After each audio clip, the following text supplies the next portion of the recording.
So this first one, you got plenty of examples out there and they're all the same. So it's just really a matter of just making sure. And the questions are stated in the order that you need to work them. So it's not like I give you a question, you got to go through all these steps. I ask you the questions as you go. The basic VAR, there's several examples out there on Blackboard that you can work to practice. They're fairly straightforward. And then the one I'm most worried about is this essay because it's pretty involved, but you do have a rubric. So if you're not sure about the rubric, give me an email or call, make sure you've got it. We cover all these pieces. And it is an open book, so you submit it on Blackboard before the exam. I don't care as long as you don't have a formula saved on it, but you have to show all your work anyway. So show all your work. So you'll never use a calculator once you graduate anyway. So it's just kind of a wasted skill to learn. All right, so got that coming up, and then your papers. So it's going to hit pretty solid there. All right, so let's work another one of these problems to get a little more practice. These are not on the first exam, they're on the second exam. So probably the week for the second exam, I'll give you the question from last year and we'll work it so that we refresh your memory.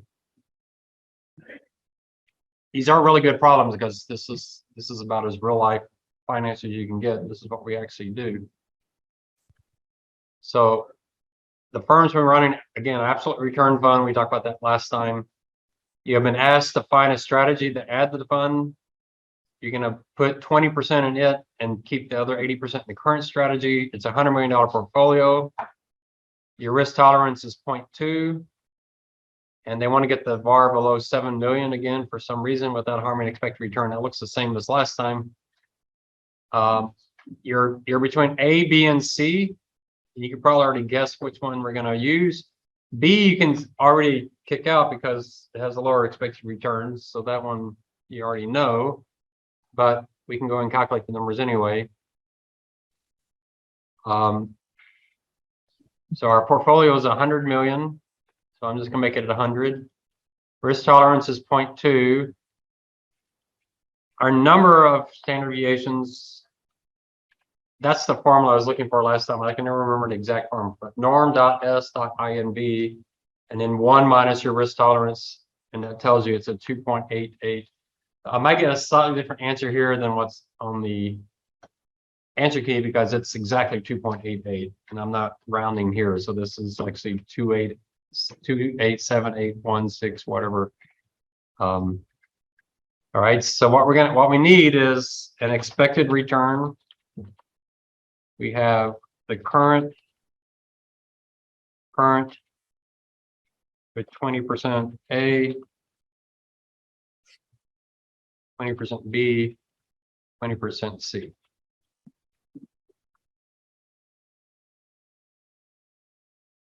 So our expected return, the current is 6%.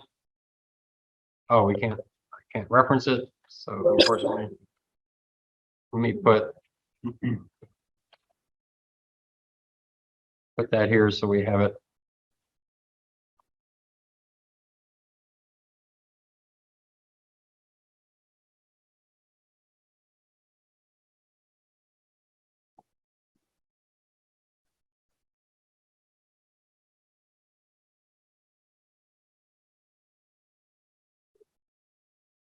So there's our current return, our expected risk, it's 5.5%.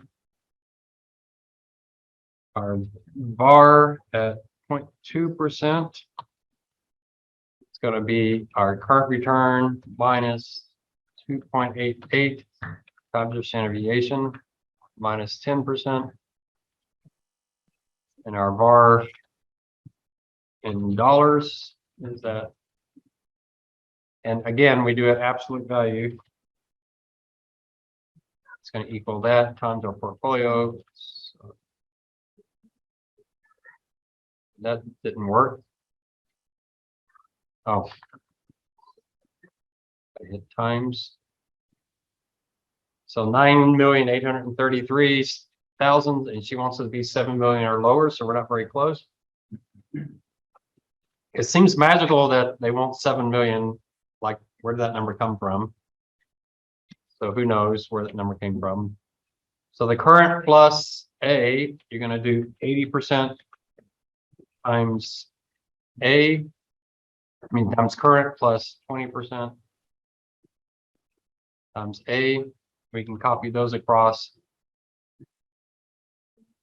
So A and C are still in the running. B is going to harm your return. Wonderful thing about B is it's very, very low risk. So that's nice and might help us get our bar down pretty low, but doesn't help us with the return. And then the correlations, I'll put those in there.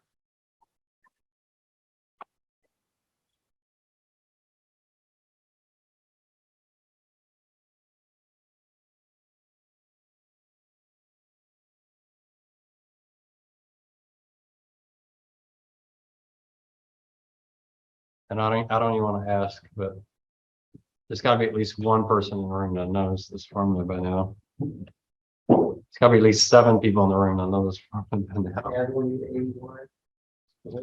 So what's that number? 0.8 times 0.8. Give me the numbers. 5.5.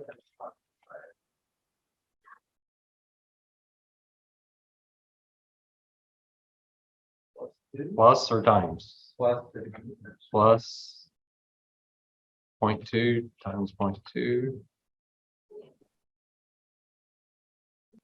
What number? 4.4. We're on A. 6.5. 6.5 plus times divided by plus 2.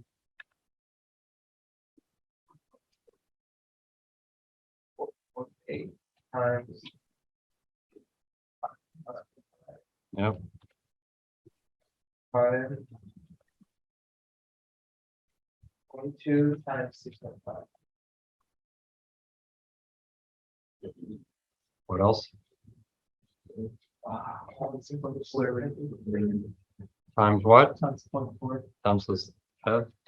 Take all that to the 0.5. You'll see where all those numbers come from. You'll see this much more on project 2 because you're going to do it like 1,000 times. But Excel is going to do it for you. So we should be able to copy this over if I did it right. That looks pretty good. And this should copy over. That looks good. So pretty obvious. Here you got A helps you return the most, but doesn't get your risk down nearly low enough. And C magically gets you below the 7 that they were asking for. So pretty straightforward. And then when you graph it, remember you do risk over return. R. Now did she say what she wanted? So that's the kind of thing is you gotta a graph of the current available options to demonstrate your rationale visually. It doesn't say. Here I did it with VAR. I would do it with VAR on the X because the goal was stated in dollars. I mean in dollar. I would do it in dollars. I wouldn't do standard deviation. I wouldn't do it in percents because the goal is 7 million. So you want to do your graph in the same terms as what they're asking for. So you do risk over return.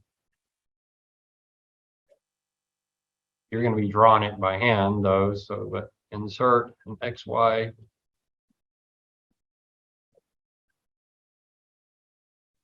We don't need $6 in there, so we can shorten this down some.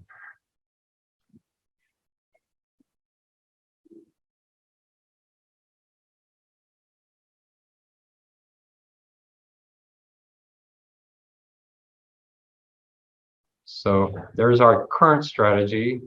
There's A, there's B, and there's C. So I'll like to insert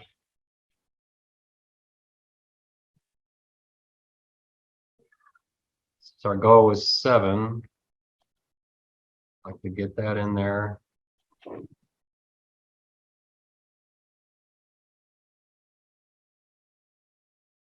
then Our starting return was 6. So it'd be nice to get that in there as well.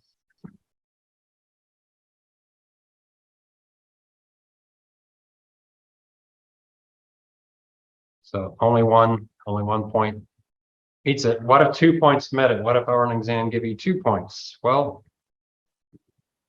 it kind of depends on what they say. What's more important, return or risk, or what's more significant. So you can kind of look at the graph. I don't know if the graphs, and in proportions that make it, but you have to kind of look at it and see what can we get more out of it. If B were like right here, I might go with B, or yeah, B. If B were right here, or C, I guess A. If A were right here, I might go with A, much higher return and just barely above the bar. It kind of depends. You have to look at the numbers and see what might make the most sense given numbers. So you don't want to say, well, the bar is 7.0000001. So yeah, it's over. And that's rounding in these cases. So yeah, it's not that material. So it is pretty simple. It's much simpler. If we could do the exam in Excel, we could do a whole lot more. Could really make it much more interesting. And so if we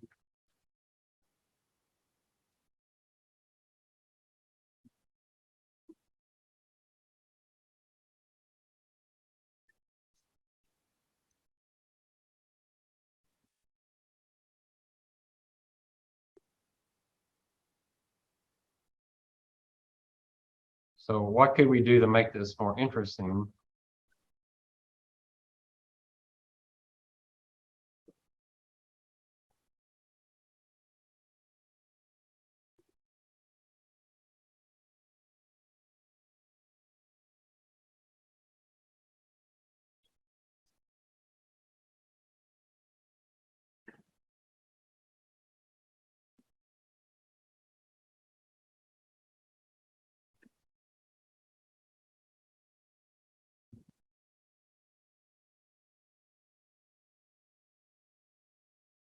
I got to do a bunch of other ones here, but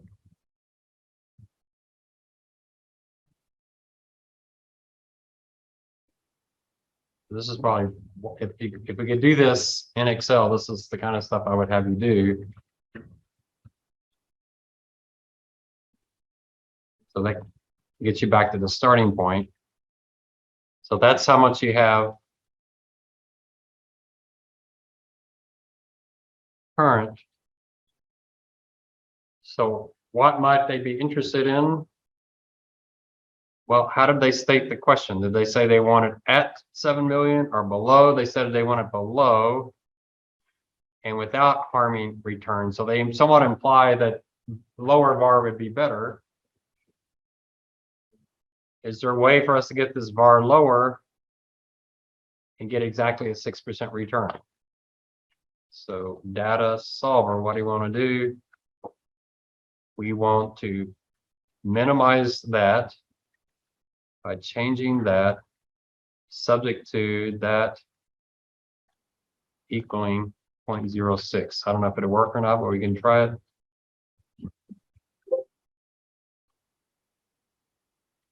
Oh, I didn't hit minimize, did I? We want to min that. Boy, that didn't work.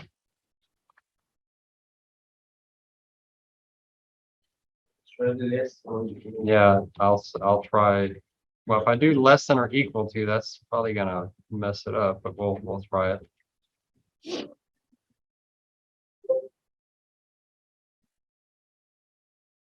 Yeah, I want to minimize that, but I don't know why it's not minimizing that. Minimize I-27. Minimize it by changing J24, subject to that being equal or less. That's probably not going to work because I just realized that's not going to work. So obviously it's not going to work because you can't equal 6. So why didn't one of y'all tell me that was stupid? You're supposed to tell professors when we do something stupid. Let's just try minimizing. No requirements at all. So there's the minimum. So yeah, so that actually makes more sense. That's actually a better point than the one we came up with, isn't it? I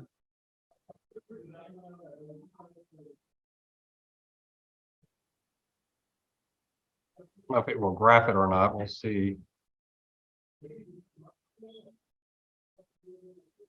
588. I'd have to change this.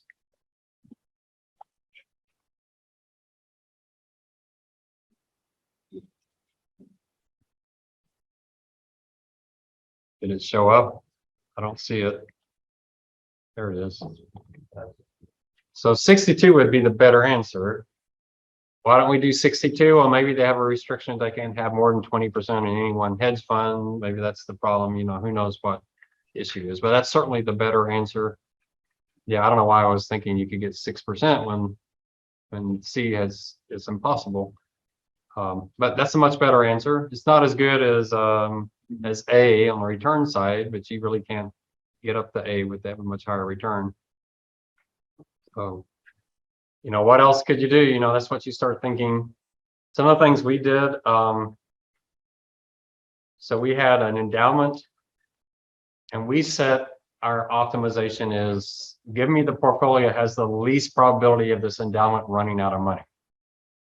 So that was our objective. We want to make sure this endowment lasts as long as it possibly can. And to demonstrate our point is we actually ran a scenario of 100% emerging market stocks. So 100% emerging market stocks, it had the highest portfolio value by far. It's the highest earning asset class, but its probability of running out of money was much higher because there was disaster scenarios where emerging markets would crash, 50, 60%, you completely run out of portfolio.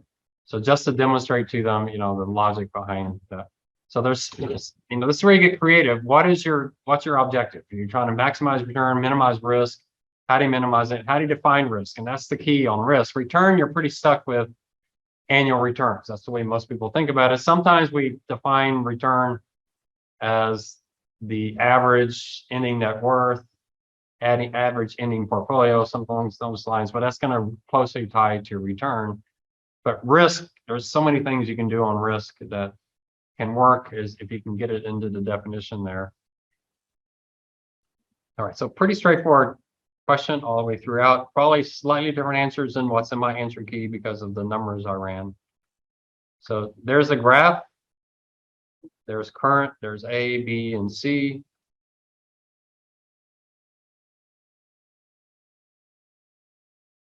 And again, these might be slightly different numbers. All right, let's read their last question here.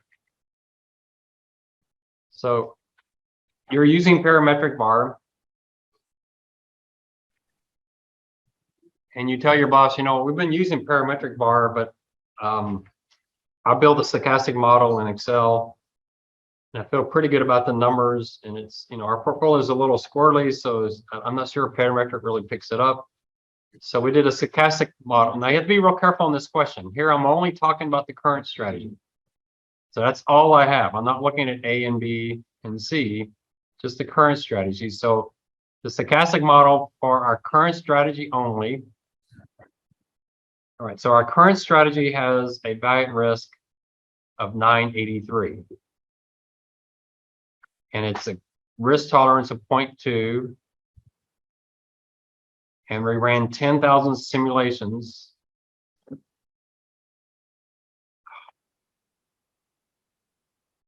So on the stochastic, we take 10,000 minus 10,000 times 0.002 plus 1. So we're looking for 9981. 9981, there it is at the bottom. 10970.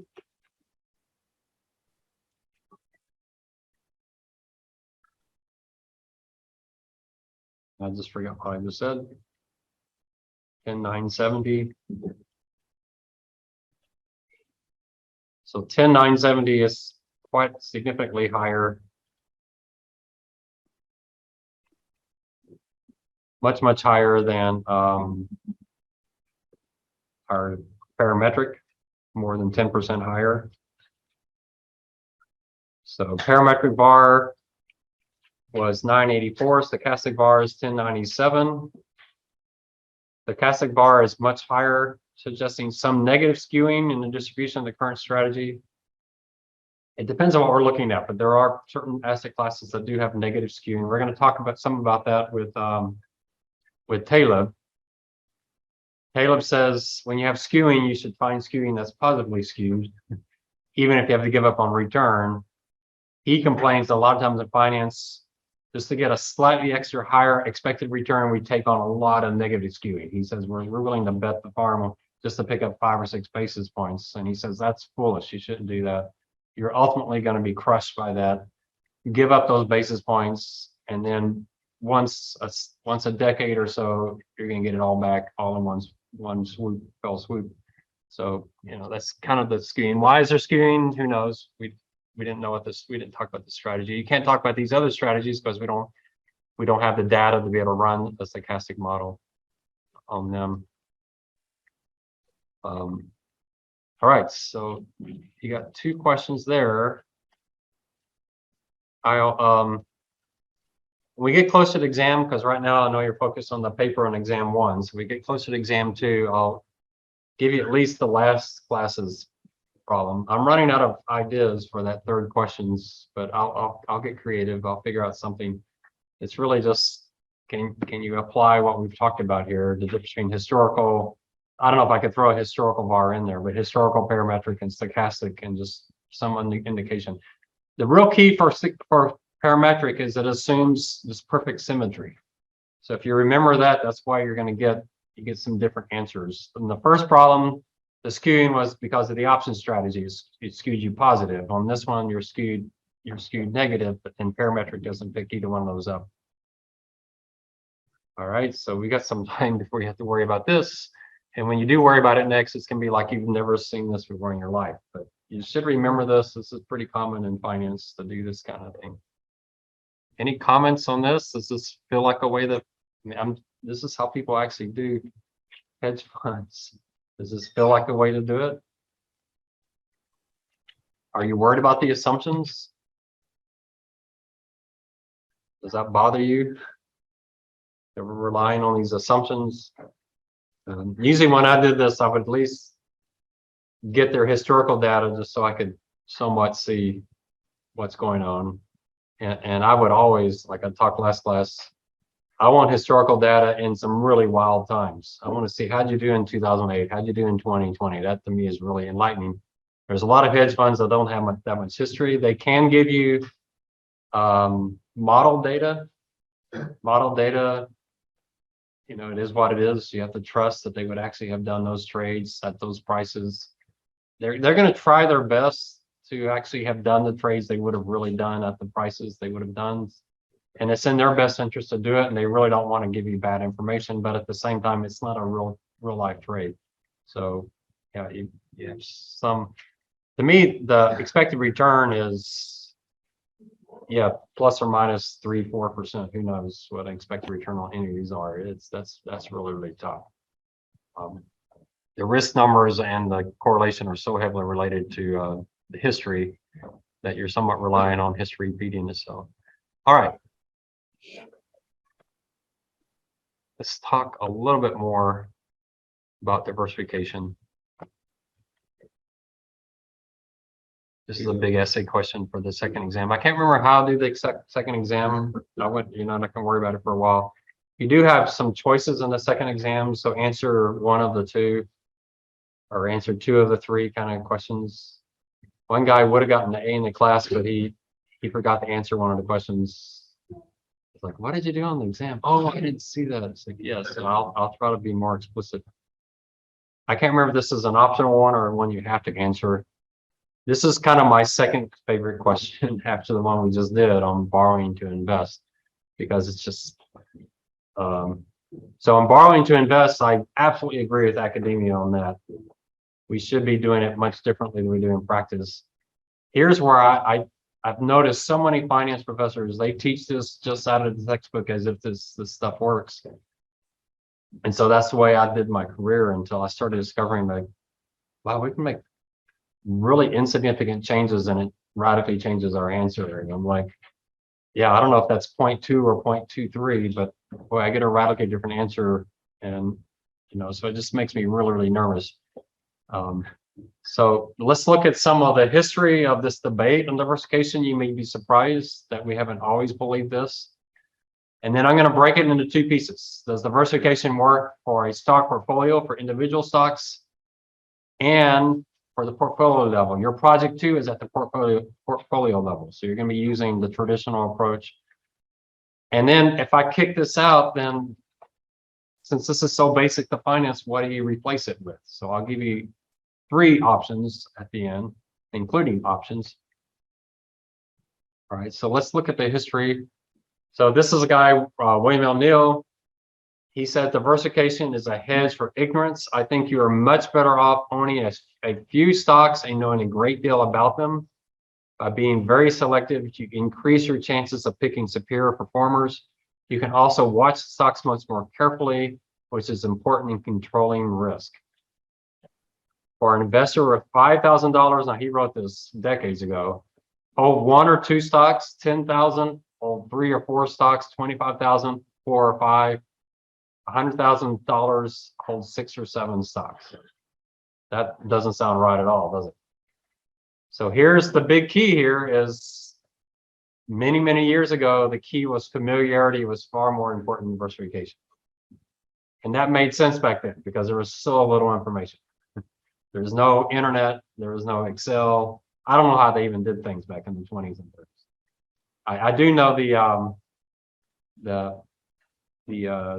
I can't remember the word, the people, the chartists, the technical analysts, they drew everything on the walls. They had their walls just covered with charts. They would chart everything out every single day, and they just had it drawn on the walls because they didn't have computers.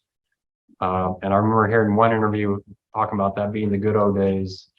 He felt like they understood it much better because they had to do it physically and look at it versus everything in the computer. But this is back at a time where information was just so scarce, you can kind of see his point. You really just got to get to know the stocks that you have. A little more famous name here, John Maynard Keynes. As time goes on, I get more and more convinced that the right method in investment is to put fairly large sums into enterprises which one thinks one knows something about and the management of which one thoroughly believes. It is a mistake to think that one limits one risk by spreading too much between enterprises about which one knows little and has no reason for special confidence. One's knowledge and experience are definitely limited, and there are seldom more than 2 or 3 enterprises any given time in which I personally feel myself entitled but full confidence. And that's Keynes. I mean, we're talking, that's a pretty impressive person there. But again, it's back to familiarity. Now, if you look at Berkshire Hathaway, I don't know if you could say exactly how many names he owns, but it's a pretty concentrated portfolio.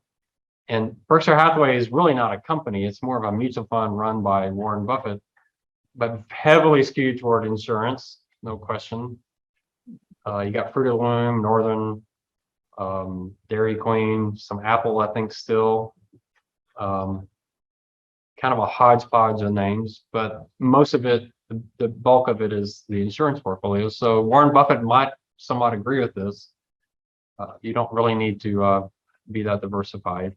So it's familiarity versus diversification. And back then they said familiarity is far, far more important than diversification. So, and we're not talking 500 years ago, we're talking, 100 years ago. So it's not, diversification hasn't just always been the thing. I don't know what Charles Dow or someone like that would have said at this time. So today, diversification is unquestioned as the only way to invest. Investment diversification is one of the basic building blocks of a solid portfolio. Diversification is the fancy name for don't put all your eggs in one basket. This is the basic principle behind asset allocation, a key element of portfolio diversification. Basic, key, basic. Diversification is the practice of spreading your investments around so that your exposure to any one type of asset is limited. This practice is designed to help reduce the volatility of your portfolio. This is a pretty important term for us to consider. By volatility, they mean standard deviation. So one thing to think about as you're doing this, going through this, and also your project too, is standard deviation really the best way to measure risk? Is that the way you think about risk? So I'll give you my perspective. I've changed after 2008 really changed me dramatically how I think about risk. But we'll get into that. Well, let me hint at it now. So the question is standard deviation, it's how volatile. It implies this, right? Up and down, more up and down, the more worried you are. I can tell you in November of 2008, we weren't thinking about this. So in a crisis, you're not thinking about volatility. I mean, can you imagine what we're thinking in November 2008? You were in what, third grade or something? Probably not even third grade. You're probably 2 years old. What were you in 2008? 15 years ago. So you were in first, second grade. So you didn't care. Y'all didn't even notice the crisis. Maybe your parents were kind of stressed out. But so do you think I was thinking about volatility? Can you guess my mind? My mind was thinking, is the world coming to an end? Has something radically happened that changes everything we've ever known, and this is the end? We're not thinking about, oh, it's going to be volatile, it's kind of wild ride. That's not it. A roller coaster is pretty volatile, but when you get really volatile, you're worried about it going off the edge and just flying out into space. That's kind of what we were thinking in 2008. So has nothing to do with volatility. It's so different this time. It's kind of like Japan falling 80, 90%. That kind of thing where it's just a disaster. You fall 90%, you stay down there for a decade. That's a disaster. That's not volatility. It wasn't all that volatile. You look at Japan, fell 90% and just kind of flat. There wasn't much volatility after it fell 90%. So is standard deviation really our definition of risk? And I can tell you at the darkest time, even 2020, when it fell, I was buying stocks when they fell 30, 25%. But even then I'm thinking, well, this could fall 50, 60, 70%. No one really understood the pandemic and what's going to happen. It's crazy stuff. So I really think standard deviation assumes this normal distribution and what goes down goes up. And at the bottom, we're thinking it may never go up again. One way to balance risk and reward in your investment portfolio is to diversify your assets. This strategy has many complex iterations. I don't think they're all that complex, but it is at its root. It's simply about spreading your portfolio across several asset classes. Diversification can help mitigate the risk and volatility of your portfolio. And here they say risk and volatility. What do they mean? Almost always they mean standard deviation. That's what you saw in Robert Arnott, standard deviation. Potentially reducing the number and severity of stomach churning ups and downs. Promise of power diversification is that much risk is completely disappears with only a small impact on expected return. That's the thought. You fall 30% instead of 70%. Those kind of ideas. I remember at USAA, when I was head of equities, one thing that bothered me about USAA is we didn't have a USAA philosophy. The fixed income guys did, but USAA didn't. So I wanted USAA to have a list of we believes. We believe this, we believe this. And I tried so hard. And the best I could get is we believe in diversification. And I was like, yeah, everybody believes in it. And they gave me these we believes, like we believe you should be kind. It's like, yeah, that's great. But what do we believe about investing specifically? And even the fixed income guys, I couldn't get them to say it, even though I knew exactly what they believed. They were yield investors. I knew the equity side, we were value investors. But we didn't want to say that. We didn't. And if you go to Fidelity, it's the same thing. There's not a we believe. There's just like a bunch of people out there managing money. But it was funny to me, the first thing they said, we believe in diversification. It's like, yeah, everybody believes that. There's nothing unique about USA that's saying that. So, all right, let's start with the individual portfolio first. So here's where CAPM comes in. There's two risks, systematic, unsystematic. You're only compensating for taking systematic risks. Obviously, Keynes didn't believe that, didn't see it that way. He thought you were compensated for the risk you took in any given security. Unsystematic risks or company-specific risk, you don't get any compensation for taking that risk, mainly because it can be eliminated so easily. You hold 20 or more stocks, you probably don't have much, if any, systematic risk. It just disappears really, really quickly. And it's pretty powerful. You can see it in the data. So here's my return as I add more stocks. And as I add one particular stock, I don't know which stock this is, but if I add one stock in, my return goes up. But it's not radical change. But if you look at risk in the red, your risk drops quite dramatically as you add more stocks, especially compare it to the average of the risk of the companies. The average doesn't drop nearly as much as the actual standard deviation. Why is that? Because they don't all move up and down at the same time. I was looking at the October 87 crash. Not every stock fell in that particular week. There were some that were pretty flat that week, pretty amazingly. Walmart was up in 2008. You'll find a few. Well, what about today? So today's one of my favorite charts. Y'all know this chart. Y'all really make sure you know this chart because it you may work somewhere that doesn't know it, and boy, it's such a cool chart. Are y'all aware of this chart? So today was a pretty big day, wasn't it? Do you see any green up there at all? So there's one there on the healthcare side. Lockheed's up. I don't know what oil prices did today, but oil stocks are doing okay. Walmart's up 0.6%, which is funny because the headline this morning was Walmart and Home Depot missed, causing the market to crash. So Walmart was the headline reason why the market crashed, and Walmart was up today. You can explain that. But look at Target. Target was down 4%. How can Walmart miss, cause the market to go down, and Walmart's up 0.6% and everybody else is down? So why is Target down 4%? Well, because recession, people stop going to Target and they go to Walmart, I guess. I don't think Target's that much more expensive. Any other green over here? I don't know who that is. Basic Materials, copper. I don't know what copper's up today. PayPal's up today. Why is PayPal up today? So some of these are probably up just because they had some news today specific to their companies that caused them to be up. But isn't this a great chart? Just love this chart. And you can even do it year to date. Year to date, almost everything's green. And this is interesting. Exxon's up, but Chevron's down. You can do 1 year. That's where you see all the tech stocks down. Microsoft down, Meta down, Google down 30%, Amazon down 38%, Tesla down.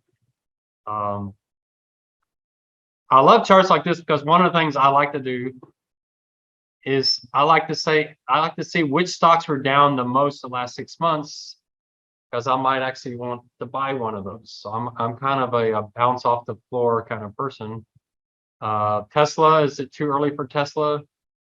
Amazon, why is Amazon down so much? You know, it's kind of interesting. We know why Google's down, you know, so it's you know, how much is ChatGPT causing these firms to panic a little bit, that their whole business model is about the tank? You know, it's interesting. Meta's actually up. That's pretty amazing. They've bounced back pretty well the last 6 months. But do you think it's possible for me to find a chart where every single stock in the S&P 500 is red? Do you think that? So even October 87, you know, it's interesting. There was probably at least one stock up on that day, but who knows? Like, I can't go back to that day, specifically that day, because some of the stocks are probably out of business now. But today was a pretty red day, pretty bad day. And I've seen days when the market's up 2 or 3%, and you'll even then see a stock, a few pieces of red in there. So not every stock is going to, even on big down days, not every stock is going to be in the red. And so because of that, your standard deviation drops quite dramatically as you add stocks. And here just shows you kind of an efficient frontier. This is risk and return of individual stocks. This is the best combination of those stocks. And you can just see, you can really increase your return without affecting risk at all by combining these stocks. And then there's Apple up there with the highest return and the highest risk, but looks somewhat like an efficient frontier.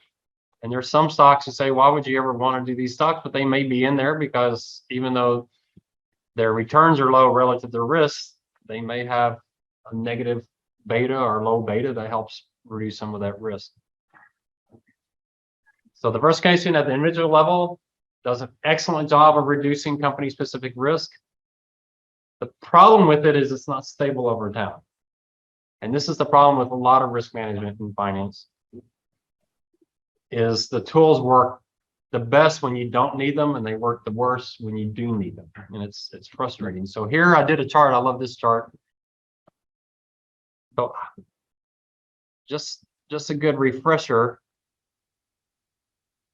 I don't know if I can find the chart, but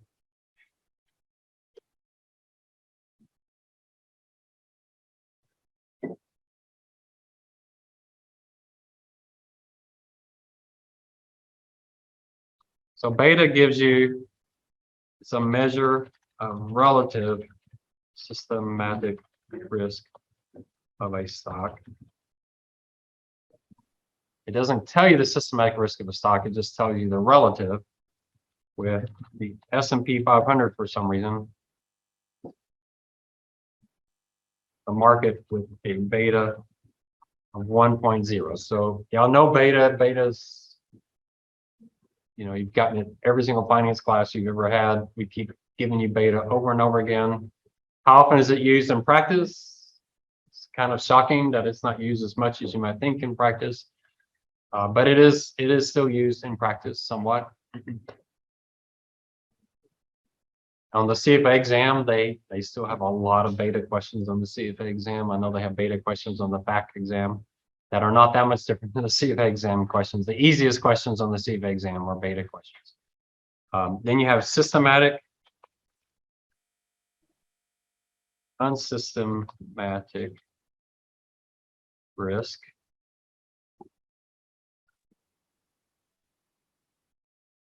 So systematic risk is beta, which equals covariance of the stock market divided by the volatility of the market. So y'all remember that formula, right? Beta is covariance over the standard, over the square of the market standard deviation or the volatility of the market.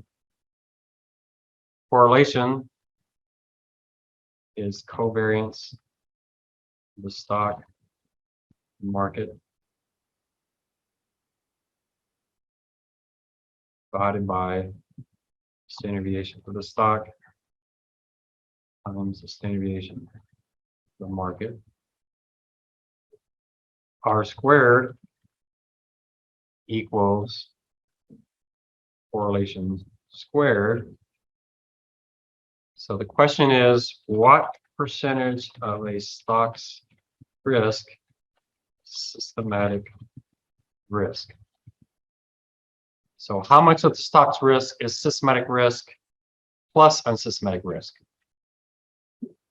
That equals how much of the total risk of the stock. Is there anything left out? So it should be what? 100%, which is standard. The standard deviation of the stock is its total risk. It's made up of systematic risk and unsystematic risk. What percentage of a stock's total risk is systematic risk? And I've given you the number. Does anybody know what that number is? It's in my list up there.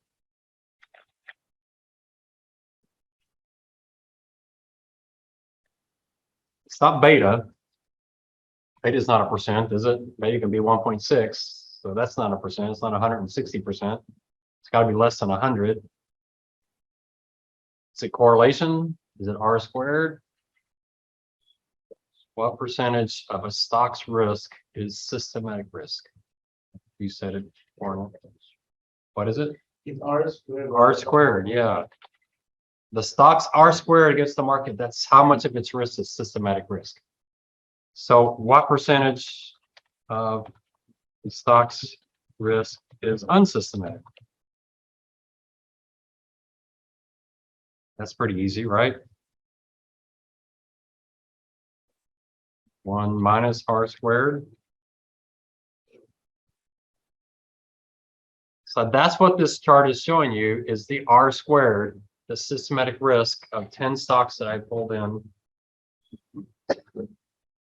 And you'll notice it ranges from a low of less than 10%, like 5%, to a high of 60%. So systematic risk is almost nothing. A stock is almost 100% its own company specific risk, very little of it. And remember, the unsystematic risk disappears when you diversify. So right here, diversifying your portfolio, you're getting rid of 95% of the risk of that individual stock. That's pretty impressive. All you got to do is buy 20 stocks and 95% of the risk of that stock disappears. Do you notice anything about when we hit 60%? Did that happen at any interesting point in time? Right before the housing. Yeah, in 2008. When did diversification help you the least? In the middle of a crisis. In the middle of crisis, a stock was much more systematic risk than unsystematic.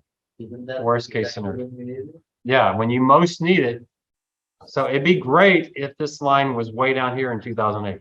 So diversification really helped you. But it doesn't. Diversification help. And it's not immaterial. We're talking just between 5% and 60%. It's not immaterial. So diversification works great unless you need it. When you need it, it's just it doesn't disappear, but it's not nearly as strong as you need it. Right here is the Tokyo earthquake. I don't have 2020 in here, so I should have updated this and shown you more. It just takes me forever to do these numbers. So it's pretty frustrating.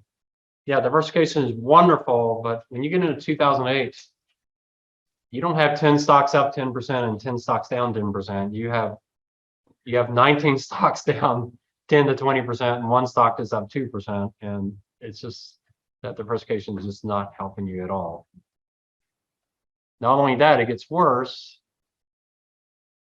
Beta itself is incredibly unstable. So the thing you're using beta to help manage the risk, it itself, if you say, hey, I'm going to reduce my risk by reducing my beta. Well, what's Walmart's beta? Is it 1.4? Is it negative 0.2? Or is it 0.2? Or is it 0.4? Is it 0.9? It's all over the place. And this is a big problem with CAPM. I used to teach my security analysis class much more traditionally. And I had one of my portfolio managers, this guy, he should have been retired, but he just loved his job. So he stayed around. Really smart guy, came and spoke to my class. And he says, well, I want to come in and badmouth CAPM, but I got to make sure you're okay with me doing that. I was like, yeah, I'm fine with that. And he showed this chart, not for Walmart, for Merck. And he says, this is why I don't like CAPM. CAPM implies a firm has a fairly stable beta, and yet most stocks don't have stable betas. They have pretty unreliable betas. And he asked on Merck, but you can ask this on Walmart, was like Walmart was selling cars here. Then they were selling gold for a while. Then they did groceries. And then for a couple of days, they went back to selling, I don't know, movie tickets. And then, did Walmart's business change? It didn't change. What's the problem with CAPM? It's a one factor model, but there's so many more factors going on. So in 1999, 2000, if you were a tech stock, your betas shot up. In 2008, if you're a bank stock, your betas shot up. In 2020, if you're a energy company, your betas shot up. In 2022, if you're a tech company, your beta shot up. So it's very unstable. Why? Because there are systematic risks that affect different industries and different companies very differently. And those are the risks that are causing these betas to go all over the place. Same issue with correlation we're going to see later. So our key inputs are very, very unreliable. They're very unstable. So it makes it very difficult for us to manage risk in these very textbooky ways. And I've had other professors say, why do you show them these charts? They don't like this because most of y'all, when y'all did beta, you did the XY chart, didn't you? You did the regression. Why is that? Because you get one little nice little line, you get one beta. You don't get one beta from this. And the reason I like to show this is just so how incredibly unstable betas are. They're very, very, very unstable, very unreliable. Now, some of you have taken my security analysis class and investment class. I have a way around that where I have beta as a forecasted number, a forecast number. Beta is not a number. You just use regression and just pick it up from Yahoo Finance. I don't know what their beta is today.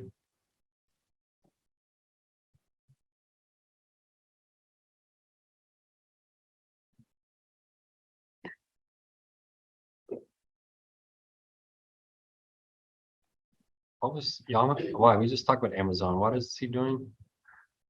Come back to work. They're probably saying fix the problems and we'll come back to work. All right, so Walmart's beta today.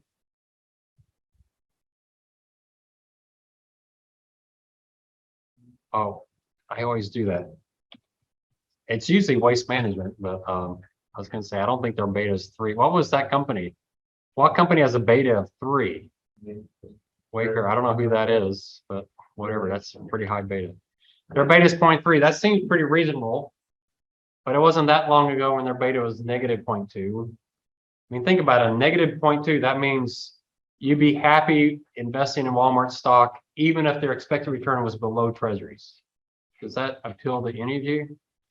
Treasury going to make me 3%, Walmart's going to make me 2%, but I'm happy because they have a negative beta. None of y'all would do that. That doesn't make sense, but that's what it implies when their beta goes negative. Right now, you got a reasonable number, but it's not always reasonable. I remember looking at Ford once. What should Ford's beta be? High debt, automobile manufacturer, should be a high beta company. That seems about reasonable, maybe a little low, but there was a time where it was reported at 0.6 something. Doesn't make much sense for them to be a 0.6 beta. Target's beta should be higher than Walmart's, and that's probably true, but should Target's beta be above 1? Probably not. It probably should be below 1. It is a discount store. I don't think people are avoiding Target in a bad economy. They're probably going there more often than they're going to Macy's. What should Macy's be?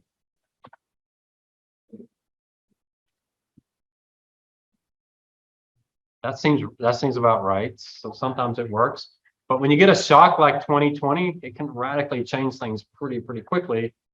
You know, I think 2020 you had Microsoft and Zoom, these companies doing extremely well because we're all sitting at home using their products and nothing else.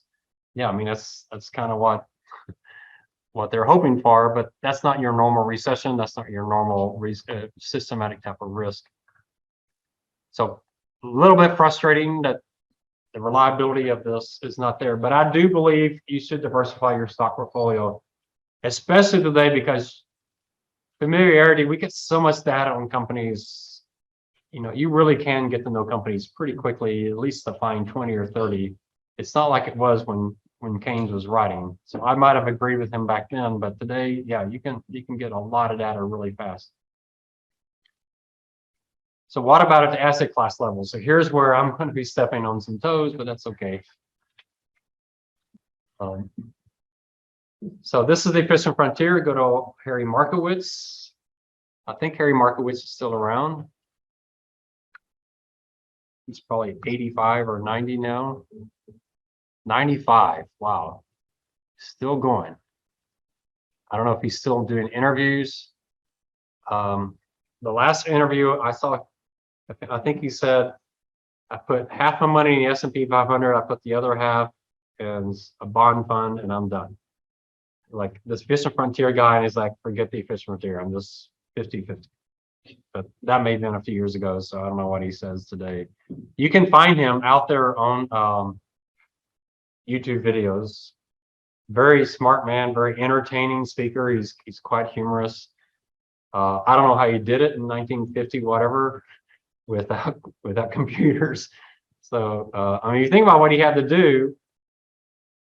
He was essentially doing the efficient frontier with the S&P 500, which means he needed a return, a standard deviation, and a correlation for all 500 stocks. How many numbers is that? And don't say 1,500. It's not 1,500, is it? 500 returns, 500 risk. How many correlations is it? You got to do this stock against 499. You got to do this stock up against 498.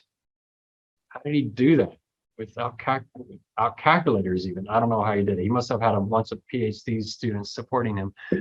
And maybe they only did like 5 years of data or whatever. I don't know how they did it, but pretty amazing. But he came up with the efficient frontier. And then William Sharp came after him and kind of came up with this shortcut called beta.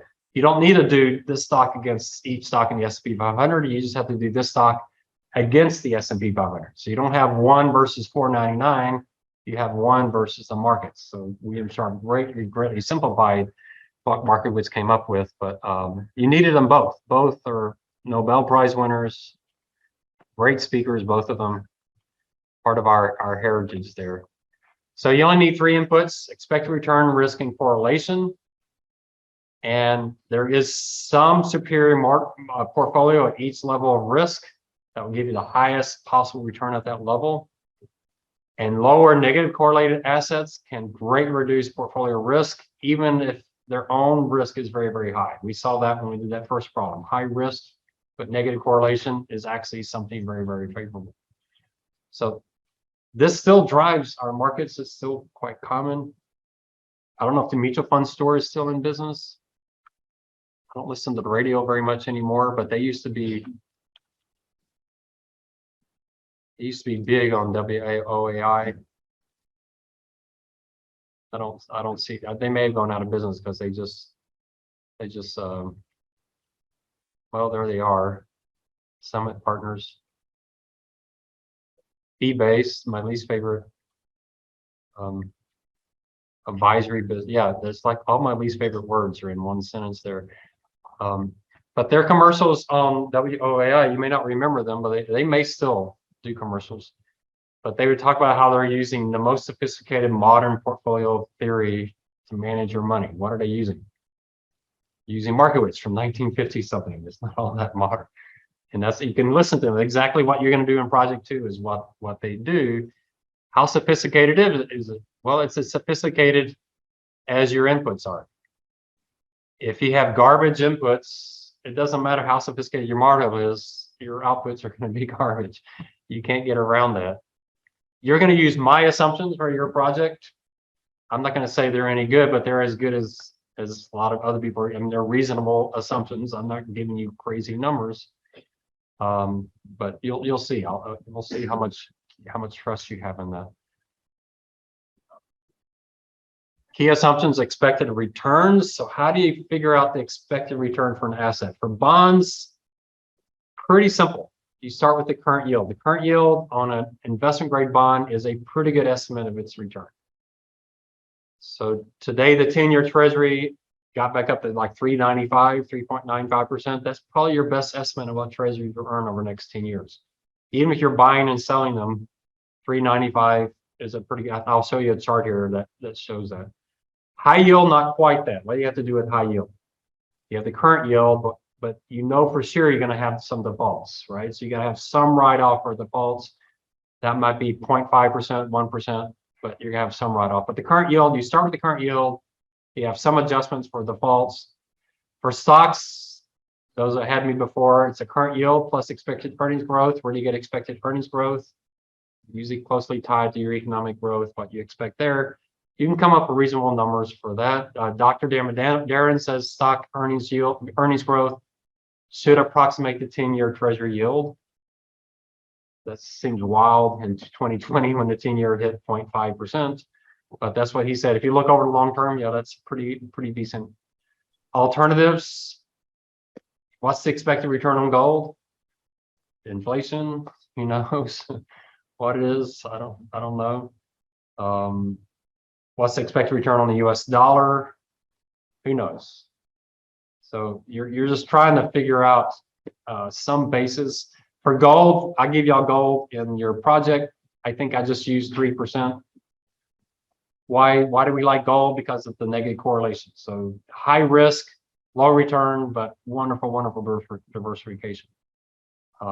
We had to come up with expected returns and risk for real estate. That's really tough to do.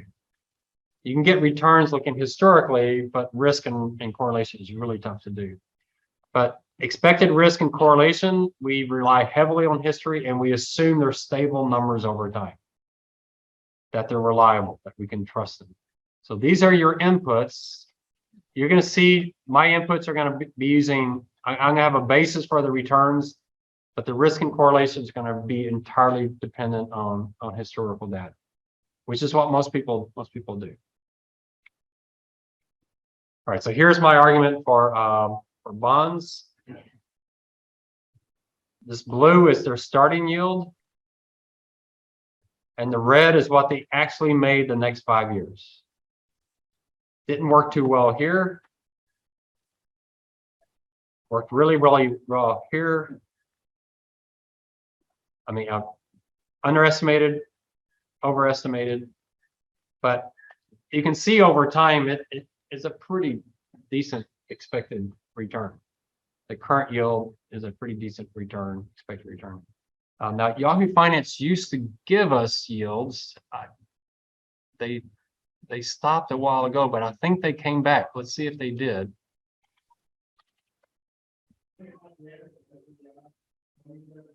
Yeah, they've come back. This is a pretty pathetic yield because it's below treasuries. I don't know why I need to call my friends at Victory Capital. It's like, what's the deal with your yield? 321. That's a pretty pathetic yield. Maybe they went short duration, but short duration should give you a higher yield. You can do tax exempt funds, 298, pretty low yield.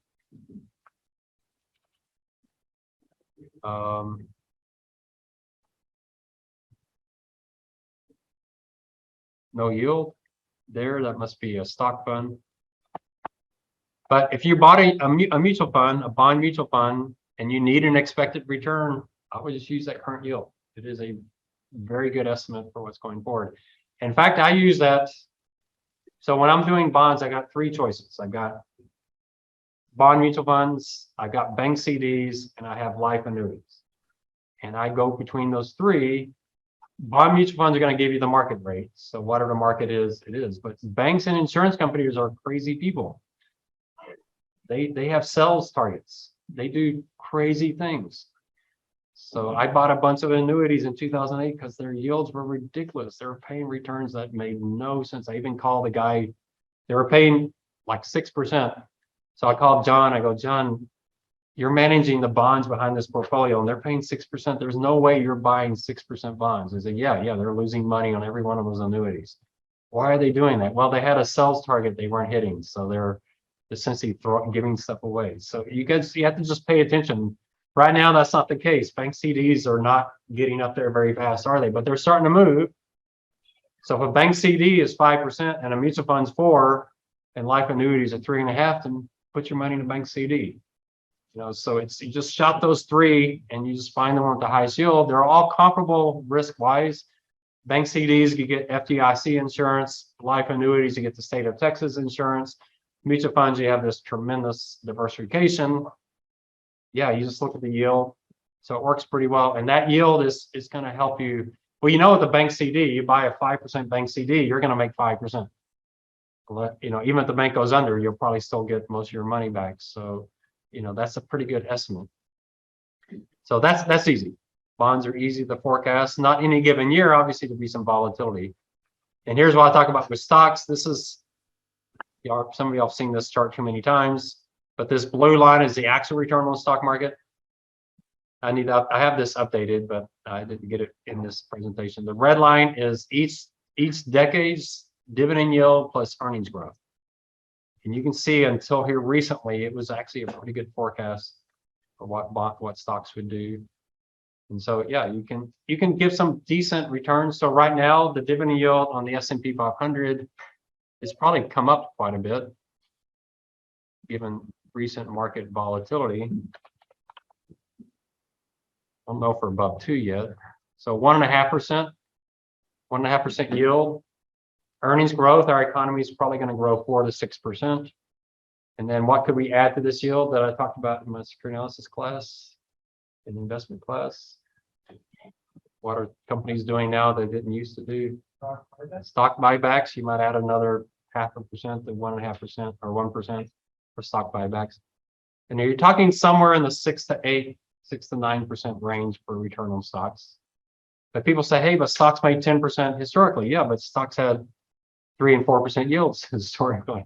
They don't have those yields now. So, so there's a reasonable basis for return.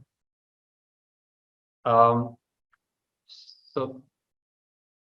at least from a modeling standpoint, you have some confidence on that. On the risk side, it gets a little more difficult. There's the earnings growth over time. Just to show you, this orange line is our economy. The blue line is corporate earnings. You can see over the long term, corporate earnings grow about the same speed as our economy. So if our economy is going to grow 5%, earnings aren't going to grow 8, 9, 10%. It's just not possible. I still remember Trump saying he's going to get what, 5%, 6% GDP growth. And it's like, is he talking real or nominal? Because boy, 5% real growth would be pretty ridiculous. I don't think we'll ever see that again in the United States. All right, so there's the return side of it. What about the risk side of it? These are the rolling standard deviations of asset classes. So here's large cap, this blue line, I think. So our large cap standard deviation, is it 7% or is it 22%? Makes a big difference which of those numbers you use, doesn't it? So you're going into the worst crisis in US history and you say, hey, our standard deviation is only, 10%, stocks are really low risk. Let's pile in on stocks. Does that make sense right before the worst crisis? So you probably should want to avoid stocks when their trailing standard deviation is really low, because that means the markets are really, really complacent. Something's about to happen. Look at high yield. High yield can get really risky. Are high yield like bonds, 5% risk? Or are they like stocks, 15% risk? And maybe a good time to buy stocks is when the standard deviation hits a new high, because that's when the stock prices come down the lowest. But the question you have to have is, what do you put in your model? If you put 10% in your model, you're going to be heavy, heavy, heavy in the stocks. If you put 30% or 25% in your model, you're not going to touch stocks. It's just not going to make any sense. But what are you going to do for your client? Well, let's just split the difference. So that means you're going to be underweight stocks right before they really rally, and you'll be overweight stocks right when they're about to crash. I guess you average it out, so but it's tough, really frustrating, but not as bad as correlations. But anyway, we'll talk about this more. We'll get into this next class. 8 sigma event. What's the probability of an 8 sigma event?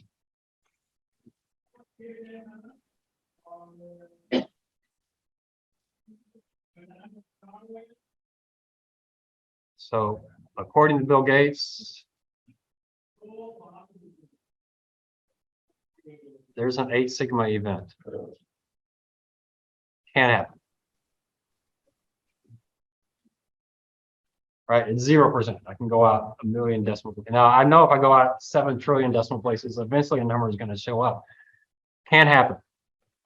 All right, so here's a number of 8, and I don't have 2020 in here. I'll have to show y'all 2020. 2020 was ridiculous. We had some crazy days there. So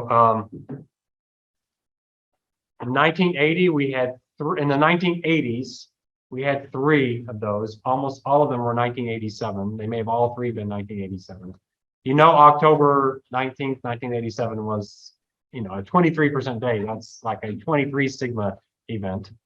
In the 2000s, we had 5. They all happened in 2008.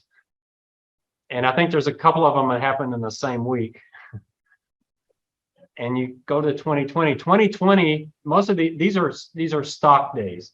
2020, we had some bond days that were 8 sigma events. Just crazy, crazy days. And so when we're using standard deviation, we're assuming normal distribution. Normal distribution says these days are impossible. And yet you can see we had 8 of them in the last few decades that were completely impossible. So what do we do? Well, what we do is we say, we're going to assume this never happens again. And that solves everything. 2008 will never happen again. 2020 will never happen again. 1987 will never happen again. Is that a good way to manage risk? Makes it a lot easier, doesn't it? Let's just assume it'll never happen again. Not an effective way to manage risk. So it is an issue. All right, so I'm going to talk about correlation next because this is a pretty important one. So we'll get into this next class. I want to do a little time on the exam because I'm worried about your essay question. I'm assuming everybody knows exactly where to get this first question on balance sheet immunization. We worked several examples. The exam's going to look exactly like the examples. So if you're not sure, email me, make sure you know what it is. Everybody should make 100 on that, absolutely. The basic value at risk, especially those last few in that file, make sure you have the correct file. It's not the ones with the correlation. If you're doing anything with correlation, you got the wrong problems. These are the simple ones just to make sure you remember how to do the basic formulas, all right?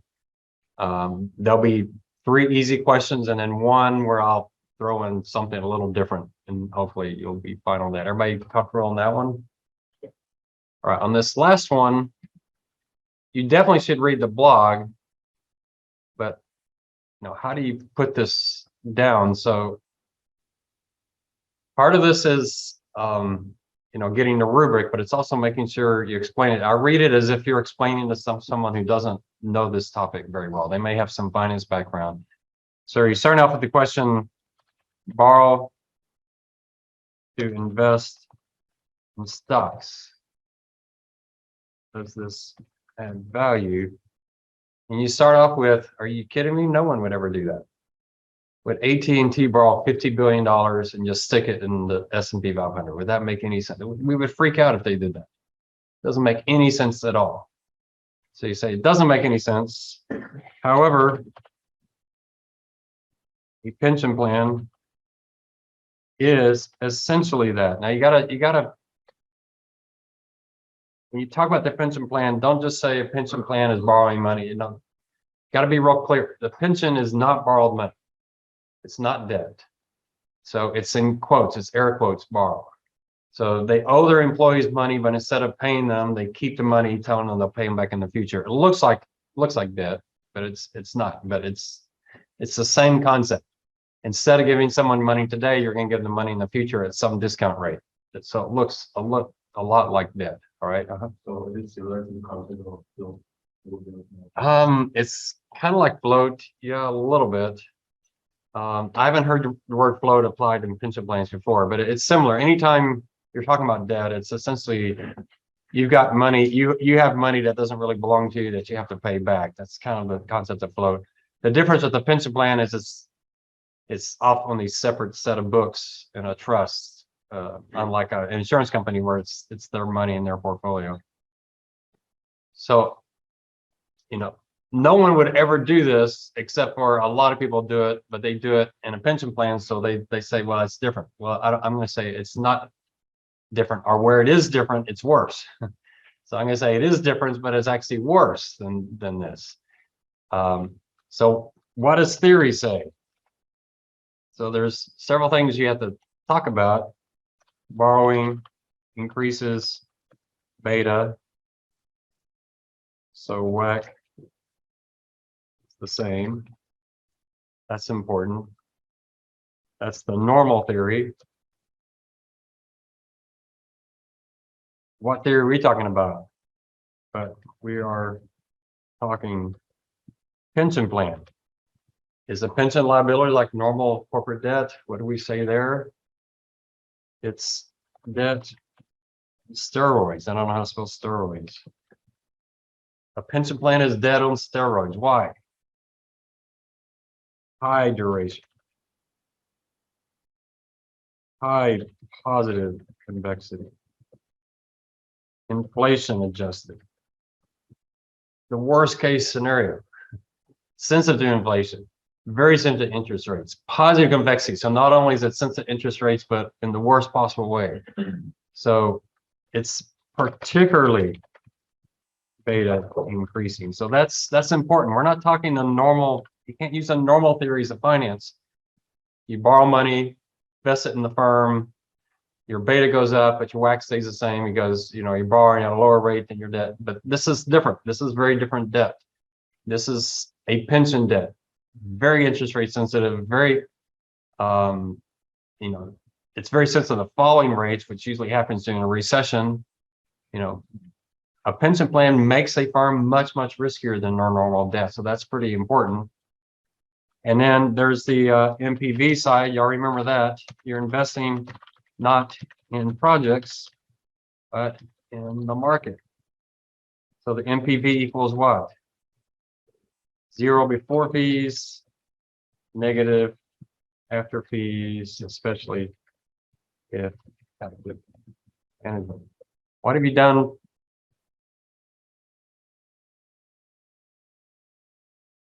What have you done for your stockholders? You did something that greatly increases their beta, and you took all that money and stuck it in something that has no net present value. You're just destroying the value of the firm. The firm would be far better off if they just paid their employees. Far, far, far better, which is what most firms are doing now, not because of the theory, but because of the accounting change. The accounting change essentially reflects what the true theory is. Now, somewhere in here, you have to talk about the liabilities. Maybe this is the place to talk about the 4 risks, the liabilities, because we captured a couple of them right there. But those 4 risks of the liabilities, a couple of them are not particularly beta enhancing. The longevity risk is not necessarily, doesn't really have an impact on your beta, and the anti-selection risk, I remember those two. Those aren't necessarily beta increasing, but the inflation and the interest rates part of it is definitely. So someplace there you got to talk about those 4 risks. You might be able to do that there. So part of this is an organization. How are you going to do this? So here you might say Arna list 3 really 4 risks, and ALM is the largest. So if we're gonna address a risk, ALM is the one to address. We're gonna try to address this risk. The other 2 are much less material. So in terms of like how long it should be, like 3-ish paragraph. No, it's gonna be longer than that. Well, all right. So here's one answer that you may have seen. Sorry, I don't know why Chrome has stopped working at UTSA. I don't know, Google's just failing everywhere, isn't it? It's probably Chat GPT that's causing it. So there's my answer. That's more than a couple of paragraphs. Yeah. Right. So yeah, I'm not saying it has to be that long because I'm long-winded, but it's going to be I love this question. This is a substantial question. If you really understand finance, you'll be able to answer this question in depth, right? So I want to substantial question. So he says there's 4 risks, and he says, you know, balance are at least 2 of 3, and especially eliminate the longest duration interest rate risk. So that's his solution. There's 3 risks out there. I say there's really 4. I had career risk, but he says there's 3 risks. ALM's the largest. For some reason, he doesn't say, since it's the largest, manage that one. He says, no, just manage the 3 of them and balance, try to get at least 2 out of 3.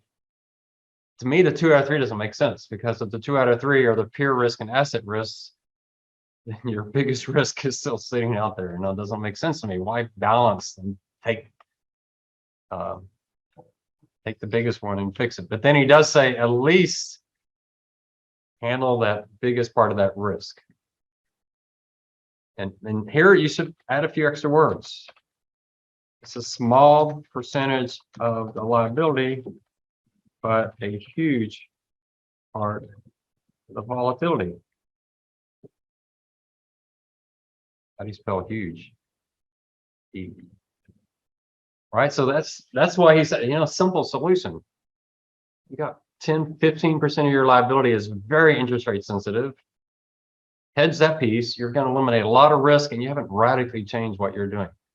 So you say, at least do that. I agree with on that. Let's at least do that. Let's at least eliminate that massive part of the risk out there. But I don't agree with them. The others, what does Sweet say? Only one risk. ALM. Get rid of the peer risk. Just passive investing. The asset risk, I don't care if the assets are down, if the liabilities are down. If the assets are down 10% and the liabilities down 10%, I'm like, good. I did what I'm supposed to do. Right? So rereading the blog, I know it's long. I'm sorry it's such a lengthy one, but that certainly will help you on that. Something you might do with this question is, read or not read the blog, and then as you're doing sections, or type your answer off the top of your head. So you just get section by section rather than trying to type the whole thing all as one big thing, right? That might help you get it into your own words. So the longer term liability, the asymmetry, that's where the pension plan is positively convex. When rates fall, the liability rises a lot more than it falls when rates rise. So it's skewed to the worst possible side. He's talked about balancing, and then on his recommendation on bonds. My recommendation, a lot of students miss this. They think I want to use options and hedge equities or something. That was related to endowments. That has nothing to do with pension plans. Right? I don't recommend 100% equities with options for pension plans, because you don't do anything with the interest rate risk when you do that. So make sure you have my answer. My answer is ALM, hedge the interest rate risk.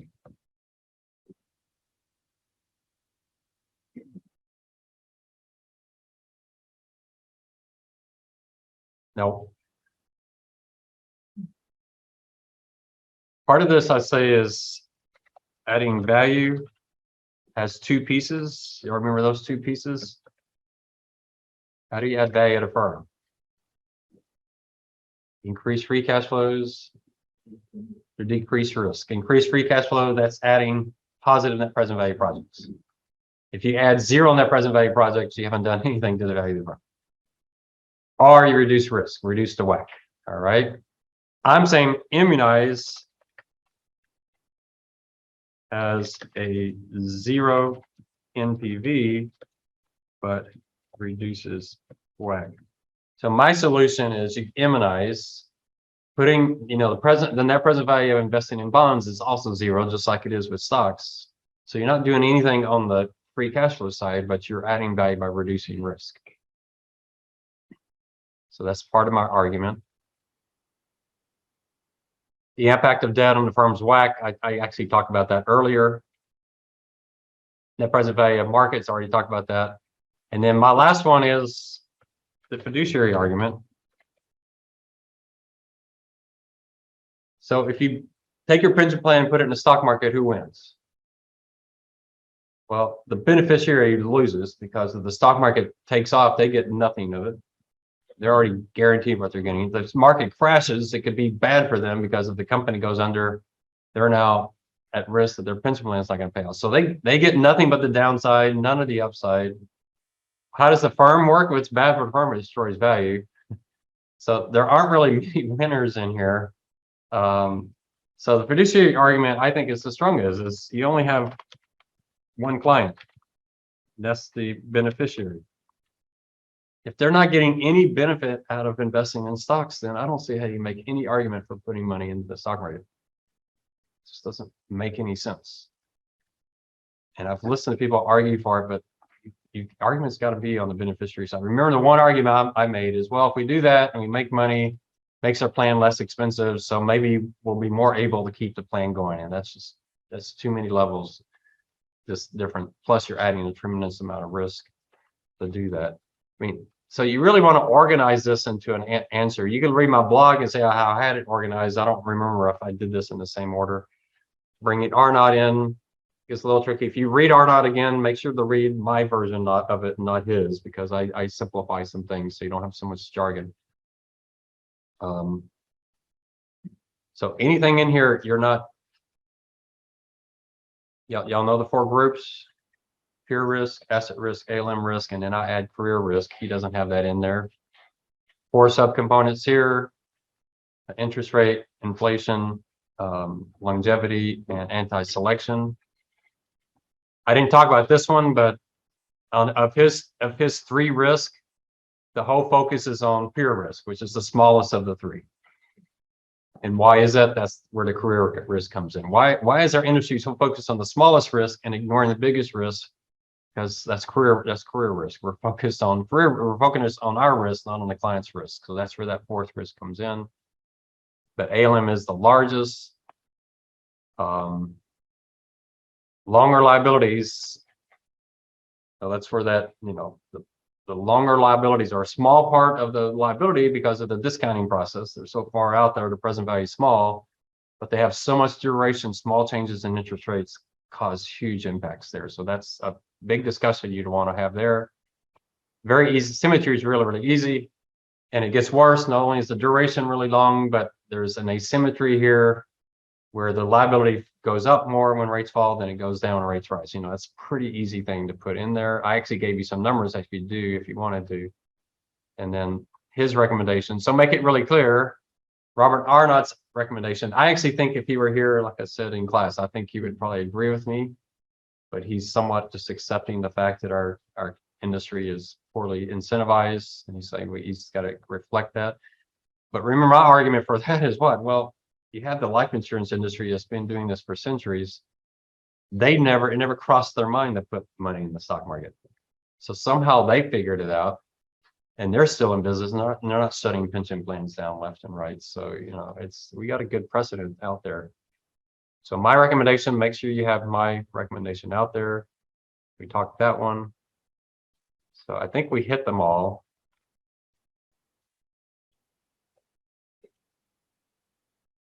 So if you're not sure, if you email me your answer, it's hard for me because I have to grade a lot of papers this weekend. So if you want to email it, you probably should set up a time to call me or something. I don't mind telling you, but if I have to type back stuff, it's just really hard. You just have to, the class, and who Lisa was in that class, it's their first paper where I have to give them detailed comments. So it's a very long paper for me to grade. It takes me forever. And Jacob was in there. So yeah, it just takes forever. So yeah, this is a tough weekend. So you're better off if you want to Zoom and record the Zoom, because I talk so fast, that's fine as well if you want to get comments on it. But it's just hard for me to type back answers. Or 3 or 4 of y'all want to come together and then all listen to each other, whatever, just be aware, grading is kind of an issue for me. So any last comments, questions? I think it is my favorite question in finance. It's got everything in it. And what I really love about it is when I ask students this question that are graduating seniors in finance, they're like, wow, I never thought about that before. It's like, wow, this is like central. So we should ask you this question in your first finance class. And just, what would you have done in your very first finance class? You borrow money at 5%, invest in the stock market at 8%. What would you have said in your first finance class? Does that sound like a smart thing to do? What would your non-finance uncle say? He says that all the time, doesn't he? Don't pay off your mortgage. Take that money and put it in the stock market because your mortgage is like 4%. You can get 8% in the stock. What is he telling you to do? Exactly what pension plans are doing. What's he missing? He's missing risk, right? What's the risk of your mortgage? It's risk-free, isn't it? If you have a 4% mortgage and you pay it off, what return did you just make? Just made 4%. It's risk-free. There's zero risk. If the stock market risk-free, no. You got a risk-free and you're putting in something risky. But your uncle will tell you that, but you're a finance major, so you can now explain to your uncle, no, you're making some really bad decisions there. All right. No comments, questions? All right, some of y'all look like really worried, but I'm not good at reading faces. So I don't know. You're probably perfectly fine. All right, this is one of my other favorite questions. So last class, we were talking about diversification. And we said, at my opinion, on the security level, it probably makes sense. You probably don't want 2 stocks in your portfolio. You probably want 20, 30 stocks in your portfolio. The whole argument about familiarity, today we have so much data at our fingertips so fast. We can get familiar pretty fast these days. But it still has a problem, right? It still doesn't work as well in a crisis as it does in normal times. So it still falls apart at the time you most want it not to, but it still does seem to work. And then we got into asset classes. What about diversification of asset classes? And this is where we saw that standard deviations are very unstable. We need one assumption to be able to run this model, but standard deviations are very unstable. So what assumption do we use?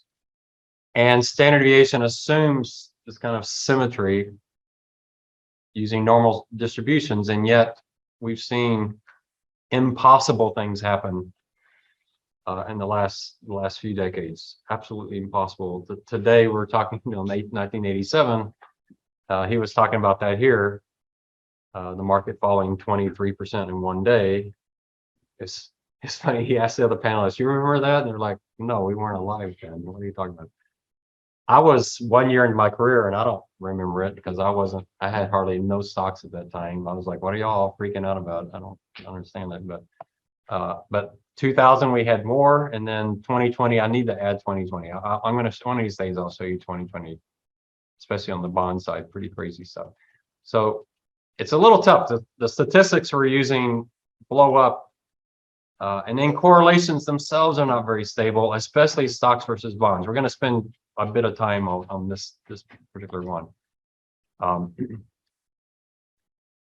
But the correlations are not too stable. We used to say buy non-US stocks as a diversification, but you can see even developed and emerging stocks, they're very highly correlated, especially in 2008.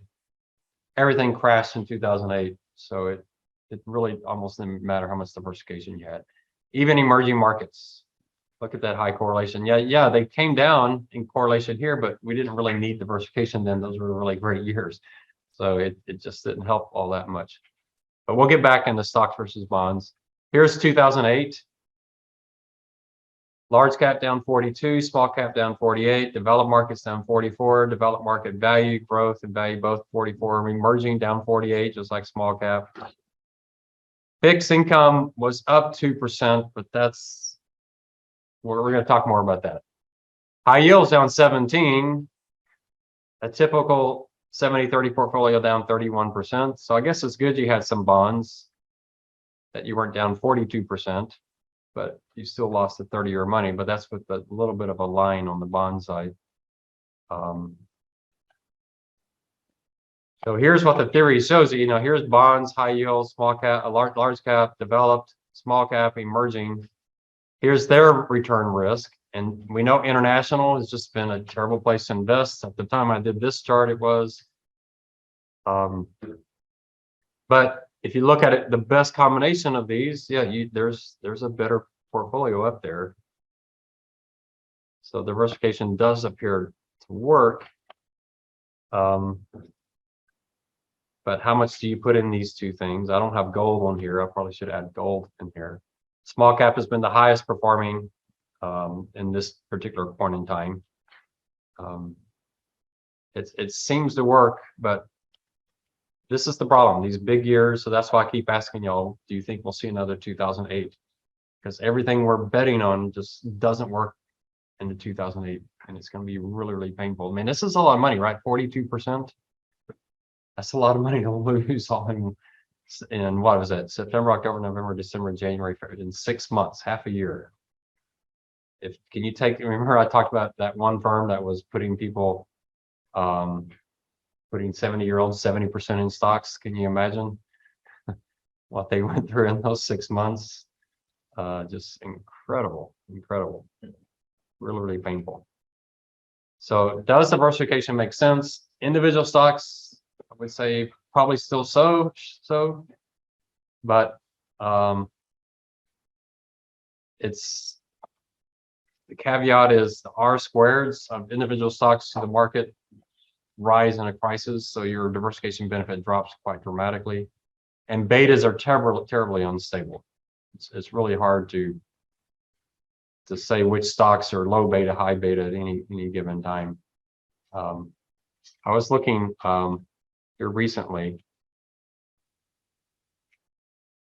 I think we might have done this in this class. I can't remember. But let's look back at Target and see if there's still.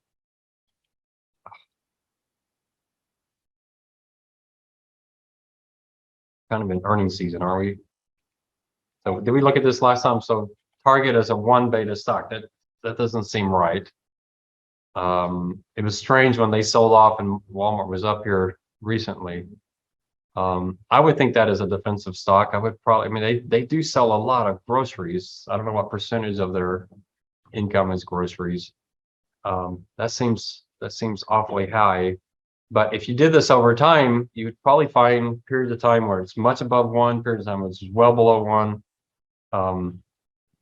But you're going to use this to value Target, and you're also going to use it to figure out your diversification. I think it's a little bit tricky. At the asset class level, I'm not convinced that it actually really works. At least not as well. I don't know what you've done in your finance classes. We're going to do the traditional approach in here, and you're going to see, and boy, it's so wonderful. You get this definitive answer. You can go execute, and you got it. And you kind of have to let the instability of it kind of go away. So I'm not so sure. Correlations are very unstable, and they shoot up at just the wrong times, just the absolute wrong times, like in 2008. Standard deviations are very unstable. Obviously, they shoot up in a crisis almost by definition. And then extremely rare events happen more frequently than normal curves say they should. So even the whole concept of standard deviation. Robert Arnott talks about that. You know, he says standard deviation is the gold standard of risk. And yet we find times where it just absolutely gets it wrong. So the question is, if you're going to throw this out, what do you do instead? So, and the answer, the first one we're going to do, I'm actually going to give you a few alternatives. So let me talk a few. Options are skewed payoffs. And one I'm going to add, we'll talk about, and that's reversion. So I do think there's some alternatives here, and we'll talk through a few of these.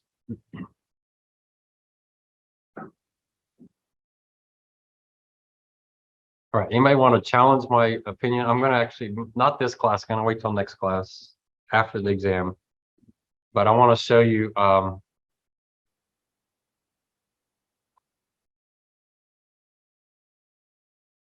Machiel.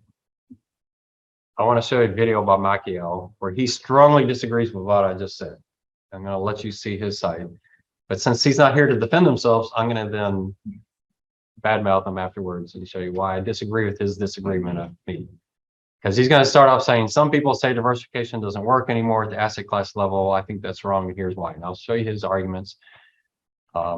It's kind of an old video, but I think it's interesting, some of the things that he says. So I know this is somewhat heresy to say this, but the good thing is project 2, you're going to be doing this. So you'll get a chance to get your hands dirty and try it yourself. And then at the end of it, you could say, would I actually invest this way? Is this really the way I would feel comfortable investing? So let's talk this definition here. Rather than thinking about diversifying asset classes, the idea is to diversify environments. Very different. So Bridgewater, if you go out to Bridgewater's website, which I highly recommend. Y'all all know Bridgewater, right? How do you say his name? Is it Dalio or Dalio? Dalio. Y'all heard of him, right? He's wrote a book. I read his book. I don't highly recommend it, but he's written a book here, not about finance, but about careers and those kind of things. Look at that, all these top places to work, because y'all know Bridgewater, right? They're the ones with a reputation for being a really horrible place to work. And so they put all these things up there. Yeah, best, I don't know where they got these awards, but yeah. They're known somewhat of us as a cutthroat kind of place to work, where it's just like, you better perform or you're out of here kind of place, which can be pretty tough. What kind of way Goldman Sachs used to be. But they have the research and insight, so you can, and they're a really good research department. I guess I agree. I didn't read all that. They have some really, really good research. Looks like they have even some podcasts. This is a very smart firm. They have some smart people. They do some research no one else does. So you can see some pretty interesting concepts there.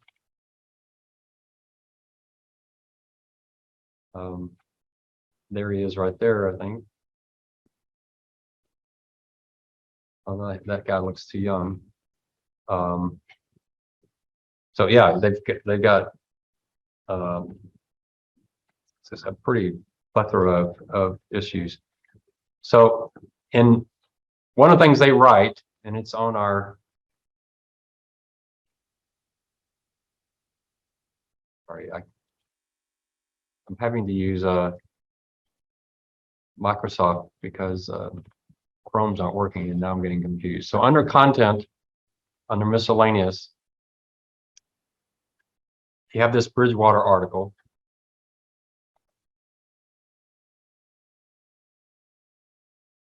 And you thought I was radical, so let's see if I'm not the only radical person in town. So he's talking about correlations. Stocks and bonds have become negatively correlated. We're going to talk about that with Macchiel. As stocks fell and bonds rallied, this shift hurt pension funds because their assets concentrated in equity and their liabilities. So he's talking about, the disaster of 2008. He's talking correlations up here. And then he says, and here's the radical, this is heresy. We have a different view about correlations. We believe that correlation does not actually exist. That's kind of a radical statement, isn't it? Everything you're taught, and you taught correlation over and over and over in your finance classes. They say, yeah, that's fine, but they don't exist. As an inherent characteristic of asset classes don't have correlations. Rather, correlation is a statistical artifact reflecting how things happen to turn out, which provides little or no insight into future relationships of assets or how you should structure a portfolio. That's heresy right there. That's kicking out a huge part of finance in one sentence. Correlation is simply how two assets returns correlate with one another. Understanding correlation requires understanding of why they do that. The stocks versus bonds is the most important one. That's where I'm going to really debate with, I guess I have him over here. I'm going to really debate with Macchiel and his argument, and you'll see where I think he makes a major flaw.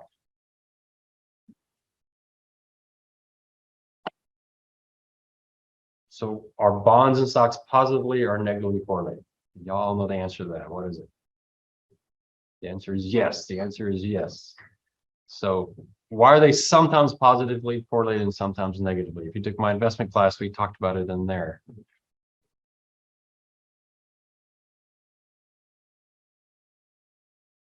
This is what Bridgewater is saying. Bonds are negatively correlated. These stocks win. So when the stocks go up and bonds go down. Strong economies, strong growth, bonds down, stocks up. And you've seen that a lot in the last few years. You've seen that a lot.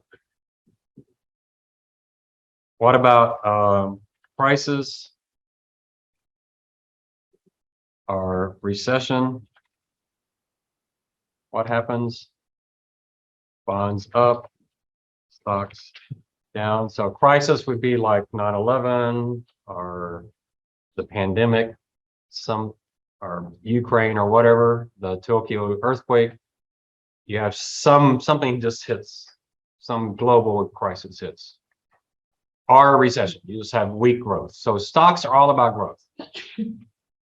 Weak growth, stocks will come down. Strong growth, stocks will go up. But we know there's a correlation between growth and rates. Strong growth, what do rates do? Rates rise. Weak growth, rates fall. So that's why stocks and bonds are generally thought about as being negatively correlated. So what's the big exception here? Those that tabbed me before, what's the big exception? When bonds positively correlated to stocks.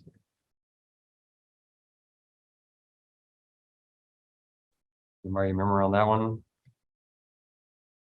2022, stocks and bonds both crashed. Anything happened in 2022? Inflation, exactly. Do stocks like inflation? Absolutely not. Crushes their margins. Do bonds like inflation? Absolutely not. You got a fixed return and now you have inflation. So bonds are positively correlated to stocks when inflation is the focus. 1970s, both fell. 1980s, both rallied. Why? Because in the 70s, we're all worried about inflation rising, and the 80s, we're all celebrating inflation falling. So are bonds and stocks going to correlate, are going to provide diversification? Yeah, as long as inflation is not in the news. Does inflation ever affect the U.S. economy? In 2021, even Jerome Powell was saying no. Inflation is just not an issue. It's not out there. We don't have to worry about the money supply. Inflation is just not an issue. The money supply has mushroomed and still no inflation. Don't need to worry about it. Well, it came back. So going forward, if we've solved inflation, then you have stocks and bonds to be good diversifiers. If we haven't, they're not. And how many people in the United States, their entire portfolio is stocks and bonds? Well, a pretty good percentage of them, right? So they don't have much diversification. So that's what Dalio is saying here. You can't talk about stocks and bonds having correlations. You have to talk about the environment. Are we going in recession? Are we going in a strong economy? For the the bonds, both are bonds or stocks, both come back up only out of like high shifting. Well, in the 80s, I mean, when I graduated from college, I could have bought a treasury yielding 13, 14%. If I had bought that and rates fell because inflation was falling, that would have done almost as well as the stock would have done. Been really, really well. And that's just simple because rates are falling, bonds are pretty simple. Stocks, we think about stocks for the long term, but coming out of the 70s, people were saying stocks don't make any sense anymore. In the US, people are getting out of them. And when we solved inflation, that really helped a lot because stocks like lower interest rates. They also like the predictability of stable inflation. So it helped both. There's probably other things going on with stocks. The US came back, strong economic growth, productivity. There's other things going on that stocks probably liked other than just inflation falling. But it was definitely, when I came out of school, everybody was talking about inflation. That was just the thing. So yeah, I don't know if that answers your question, but I mean, that was our focus, inflation more than anything else. There could have been other contributors for sure. I think with bonds, it was all inflation because all they care about is interest rates. So yeah, definitely bonds were the place to be. And if you bought a 30-year treasury, oh my word, $1,000 divided by 1.18 raised to 30. Yeah, I think I did that right. It's pretty amazing. And then rates fall down to 5%. That's kind of a nice return, isn't it? That looks like a stock return, doesn't it? I mean, that's a pretty massive return for bonds. I still remember talking to my bank when my CD rolled over that, hey, we can roll my CD matured. We can roll it over at 15%. 15%. I don't want 15%. I can do better somewhere else. You know, that was the mentality. 50, I was just going, forget it, 15% CD. That was what I was telling my bank. Boy, I should have put everything I had into the 30-year treasuries back then. That would have been really, really good investment. So yeah, so he's making the argument that asset classes don't correlate, it's environments that you got to diversify. So what he's saying is you need to know what environments there are and make sure you have something that's going to do well in those environments. So if you can say stocks and bonds are negatively correlated, so I'm diversified by having both, you're missing the point that they're positively correlated in inflationary environment. And so essentially you're assuming no more inflation if you do that. He's saying you can't do that. You have to have the environment. So what are the environments? So he shows, he does it kind of strange because the RP accrual I think is kind of bizarre, but growth, inflation, and risk. So growth, that's good economy, everything's growing, everything's doing well. Inflation, and then risk, that's some global crisis has happened, something along those lines. And what he's trying to show you is the correlations are very, very different depending on which of those environments. And they say you use our model to try to replicate. If you use our model to look at environments, you see our model actually tracks pretty close to what you expect. I mean, it gives you much better diversification. So that's his point. He even has some numbers he's talked about under growth, inflation, risk premiums. So you see positive, negative kind of things throughout. So you know, you could read this article. It's you know, stop when you get to the. Oh, I actually got rid of the pages that don't make no sense. So I used to have, but there was another article after this that was so out of date. But this is still readable. It's still current today. I don't know if they have anything new out on their website. They might, but it's still current today. I think they would still believe this. So you have growth, inflation, and risk, and you need to have something that manages all those environments. So stocks do great here. They do horribly here. Bonds do horribly here. They do great here. What asset class is going to do well with inflation? And that's the challenge, given that tips and gold both did badly last year. We're kind of like, what are we left with? But it's a challenge. So yeah, this has been, last year was a really tough time for a lot of people because inflation is one of the hardest things to deal with. You could have said, well, if we have inflation, the US dollar is going to weaken, so I'll just buy some euros and yen. You could have tried that in 2022. That would have worked really horribly as well. So it doesn't work to buy foreign currencies if the whole world's experiencing inflation, because then it's just the US inflation is not as bad as the rest of the world. So inflation is a horrible, horrible thing. I'm really shocked how badly tips did last year. It just, to me, and I think it's mainly because tips, the real yield on tips, which is really what tips are. Tips are a bet on the real yield, and the real yield went from like negative 0.6 to positive 1 or 2. So, you know, tips, they did great with the inflation piece, but the bet on real yields just crushed them because real yields came back to positive. So even then you weren't covered. So it's hard to know. I mean, what really did well last year? Can y'all, if I put you in a time machine to January 2nd and I give you $1 million and you got to make trades, but you can't look up any newspapers. You go back. The only thing you know is what you know right now. How well would you have done? And I come a year later and I look at what you did for me. How would you have done? I'll say, I'll give you 10% of all the gains. Do you know any stock that was up a bunch last year? Who? Chevron was. Yeah, so oil would definitely have been one that would have probably helped you. You could have done Chevron and Valero last year. Yeah, Valero might have beat Exxon last year. But it's tough. You know, you say, okay, well, inflation, so I'll just do energy.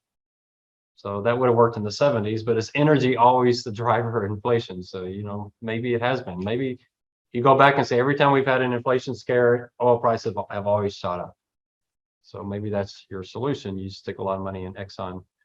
But gold didn't do well last year, but at least gold was close to zero. So at least it would have, but you really need gold to be up 40%. You don't want it to be zero. That doesn't help you much. So it's tough. We're finding these environments where the Federal Reserve is just printing money like crazy, and we're like, don't worry, everything's going to be fine. Those are hard environments to invest against. Now, the second one, this is a CFA lunch I went to. I thought this was pretty fascinating.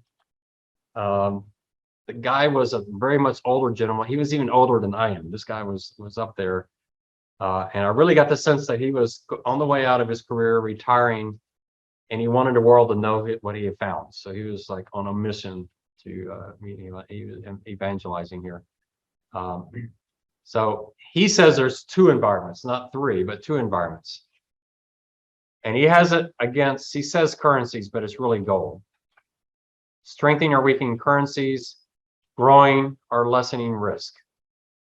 And he says you can capture all of these with just two statistics. That's the thing that intrigued me.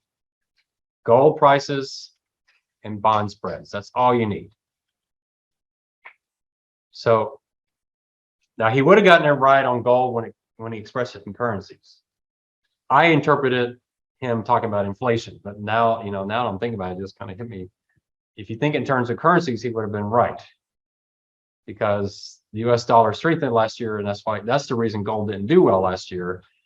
But generally we think of the US dollar weakening because of inflation, and that's why you want gold. But last year we had inflation and the strengthening US dollar. But he says gold prices and bond spreads.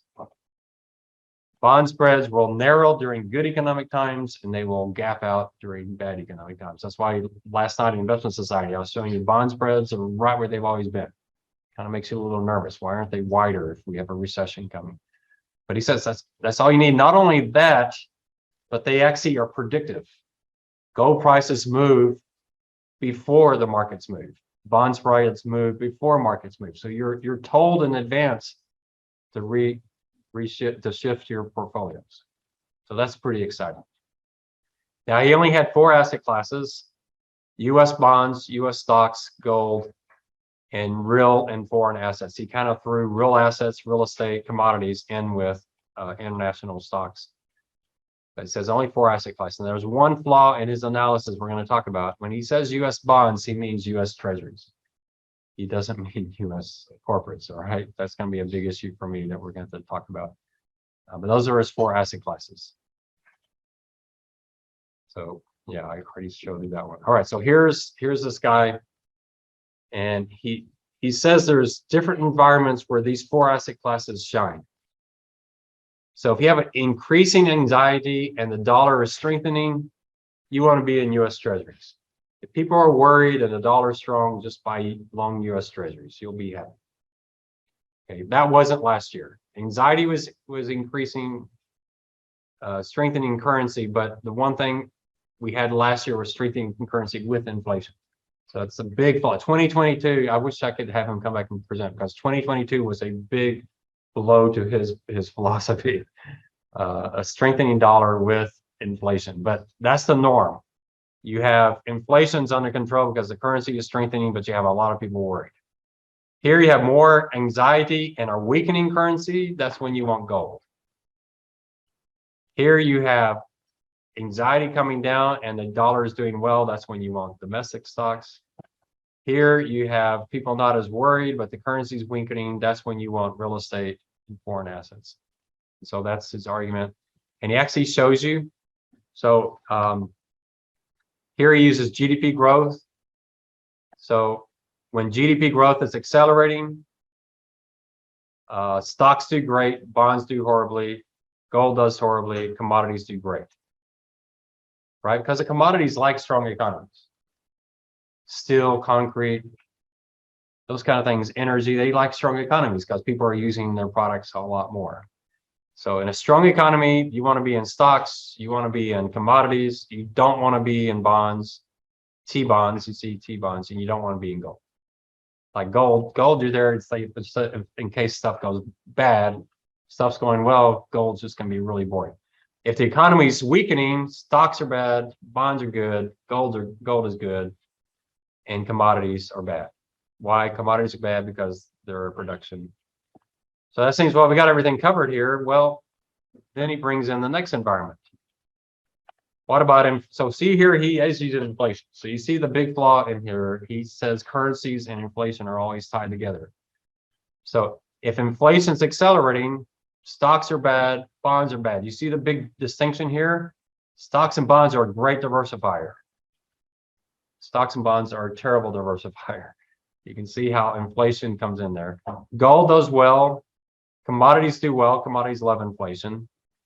Inflation is improving. Stocks and bonds do well. Gold does terrible. Commodities don't do well. So what he's trying to show you here is you can't rely on correlations over time because they change depending on whether or not we're in a GDP focused environment or inflation and focused environment. And he says this is exactly the same thing that you see when you go international. It's true throughout the world. This isn't just a US thing. So boy, don't you wish we could get this guy here to talk about 2022? It'd be really interesting.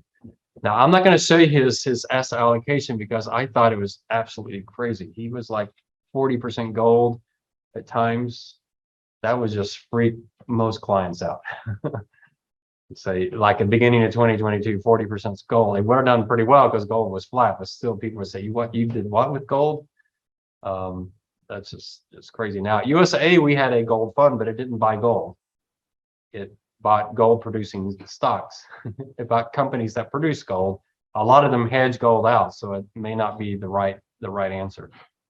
He's talking actually to buy gold. And not only is he saying buy gold, but he's telling you gold will tell you when to buy gold in advance. Bond spreads will tell you when to avoid stocks or buy stocks, and they'll tell you in advance. That's something you should go and test. I've been tempted to actually go and test this.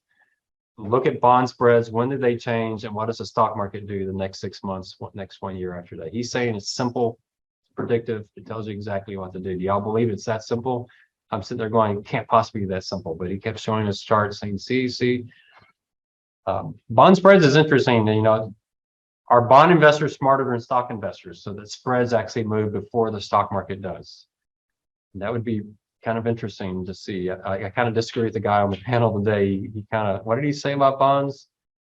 Did he say yawn or something? He said stocks were exciting. They're between the crazy stuff and the boring stuff.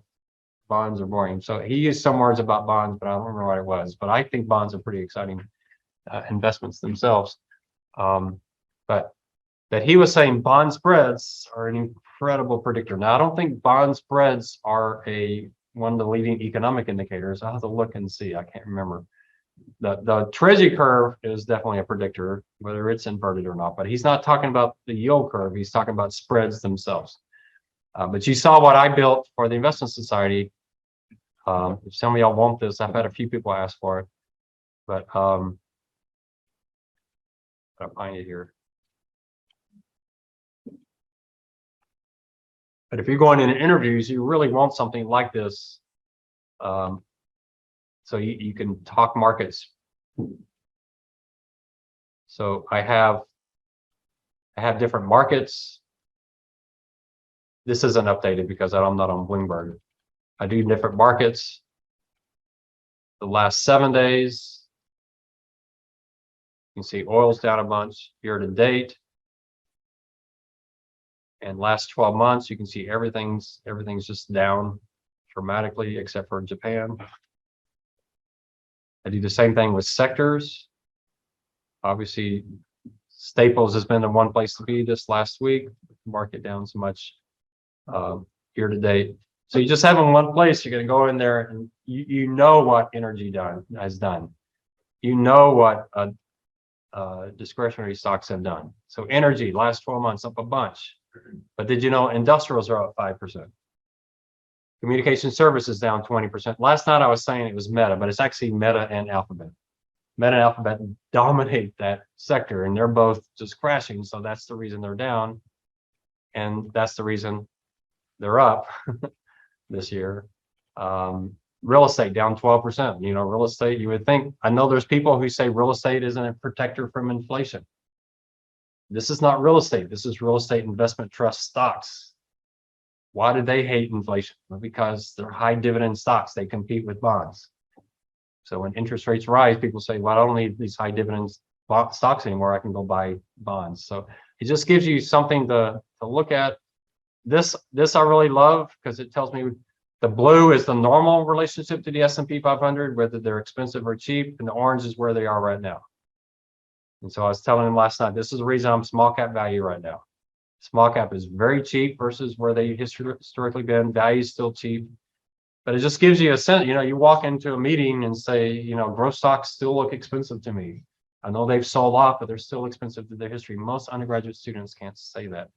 I'm kind of getting to my third answer here on reversion to the mean. What's one protection to correlation? Well, invest in the stuff that's trading cheap to its history, especially if it's extremely cheap. And right now, small cap is extremely cheap. Now, you can argue if you go into recession, small cap's not going to do well, but there's some times where you just say, you know what? They're priced so cheaply, I'm willing to jump in and just wait through the recession and see how it goes. Same thing on sectors. So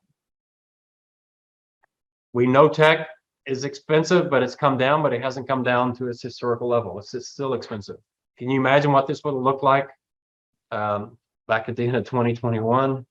It just went off the charts, wouldn't it? Consumer discretionary is just very expensive right now. Energy still really cheap, even though it came back this last year. Financials in line, industrials look expensive. The 10-year treasury, this is a good way to look at the 10-year treasury versus the 2-year. Look at the spread. So you're looking at what these relationships are. Did you know that the yield curve flattened a little bit this last week? Not a lot, but it's flatter this week than it was last week. Does that mean the probability of a recession has gone down, or is that just noise? And it's much flatter. Obviously, it's inverted versus last year. But then spreads. Look at spreads, corporate spreads. They're right where, I mean, it's amazing how close they are to the historical averages. So is the bond market telling us a serious recession is coming? I would say they're not. So this is essentially what he's arguing, is that these bond spreads is one of only 2 things you need to be able to say what's going to happen the next 6 to 12 months. Bond market saying, don't worry, everything's fine. I don't know if I believe that or not, especially high yield. High yields have a much wider spread than it does. So that's what he's after, and he's saying it's extremely predictable, very reliable. The next one is hedging with options. So this is the Taleb approach, Black Swan investing. Are y'all familiar with? Have y'all read Black Swan yet? Or full? I actually think full by randomness may be the better. We're going to talk in detail about his book, but Black Swan. So why does he call it Black Swan? Because there's people in Europe who said all swans are white. And why do they say that? Because they've never seen a black swan. But there are black swans. Why do they think black swans are impossible? Because their sample size is too small. And so that's essentially what he's saying is black swan investing, something you haven't seen very much, but it exists. You want to bet on that. So when it happens, you make a fortune because people are mispricing it because they just don't see it very often. That's why I encourage you to listen to the Taleb Kahneman YouTube interview. I don't know if y'all have tried that yet. It's a really, really good interview where Kahneman really pushes back on this idea. But how do you get black swan investing? Well, options is a really good way to do it, because what do options do? 94% of the time, 95% of the time, you lose money. In fact, you might lose 100%. But every once in a while, you make a fortune. And so that's what essentially what he's saying. And that's where Kahneman really pushed back. He said, well, you might be able to be okay with being below average or mediocre for 8 years and then win the lottery the 9th year. But can the average typical American really get away with it? Can the average American even do options? You know, that's part of the question.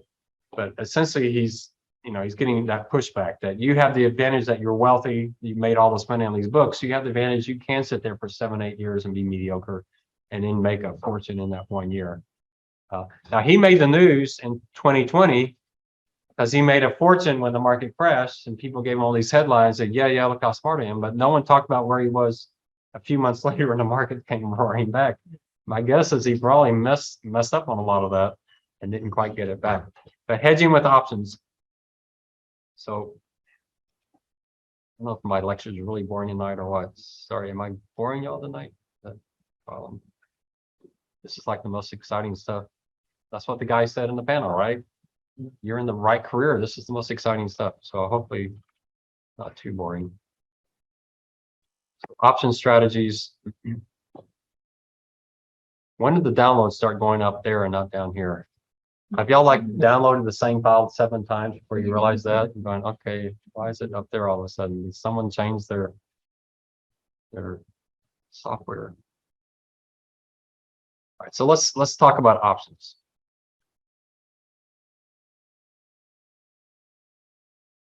So you got the stock market. You bought in at this price. The market goes up, you make that. If the market falls, you make that.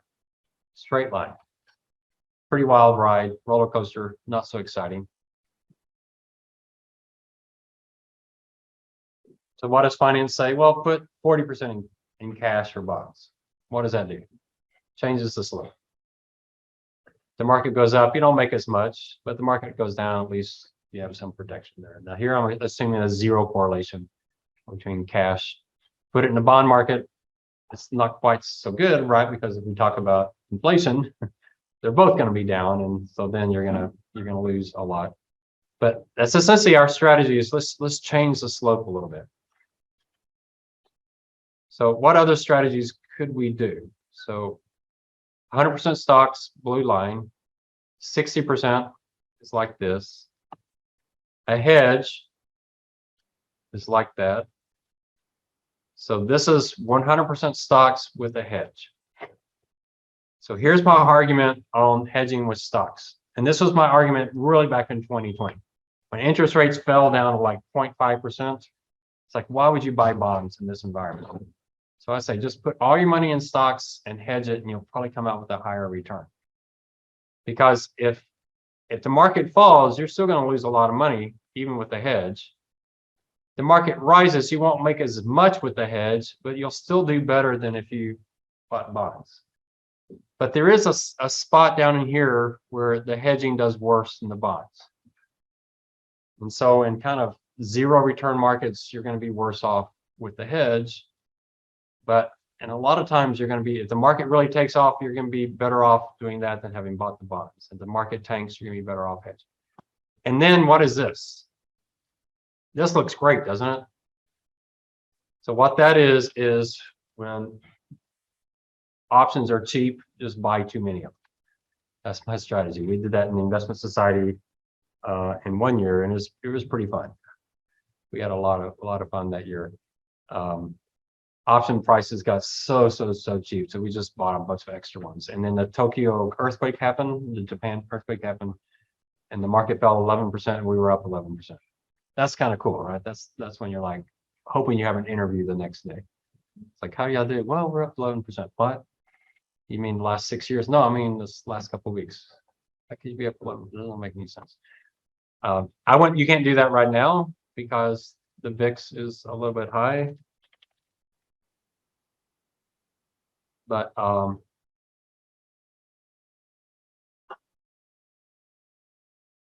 they're shipping bad water to Texas. I'm real excited. Maybe I should do that as a risk case, but I finally got a speaker for a risk case. It's going to be someone from United Airlines talking about Southwest Airlines fiasco. I think it's going to be pretty cool. I'm going to be interested to see what he said. But I don't know. Maybe I could get someone to speak. Maybe it's too early, right, to speak about the train derailment, but that would be a good case. So VIX is a good place to go to see if options are cheap or not.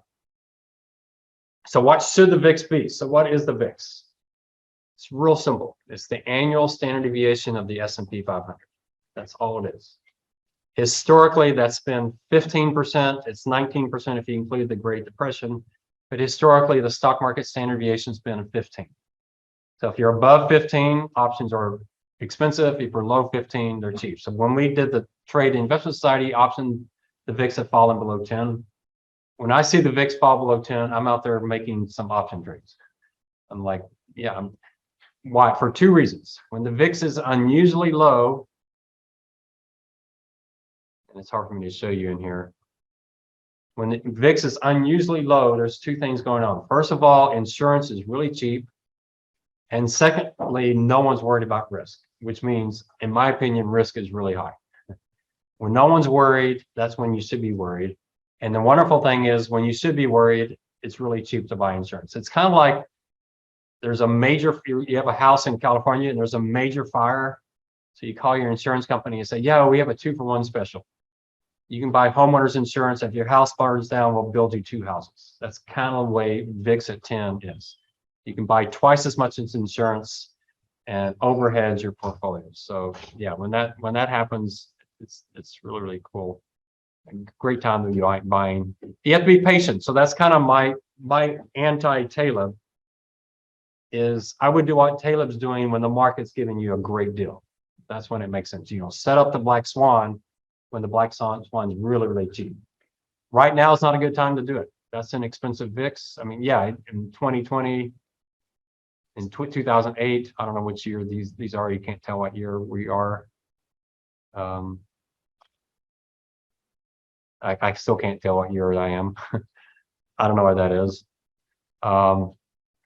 In 2008, the VIX got up into the 80s from my recollection, but I don't remember if that was the closing or during the day.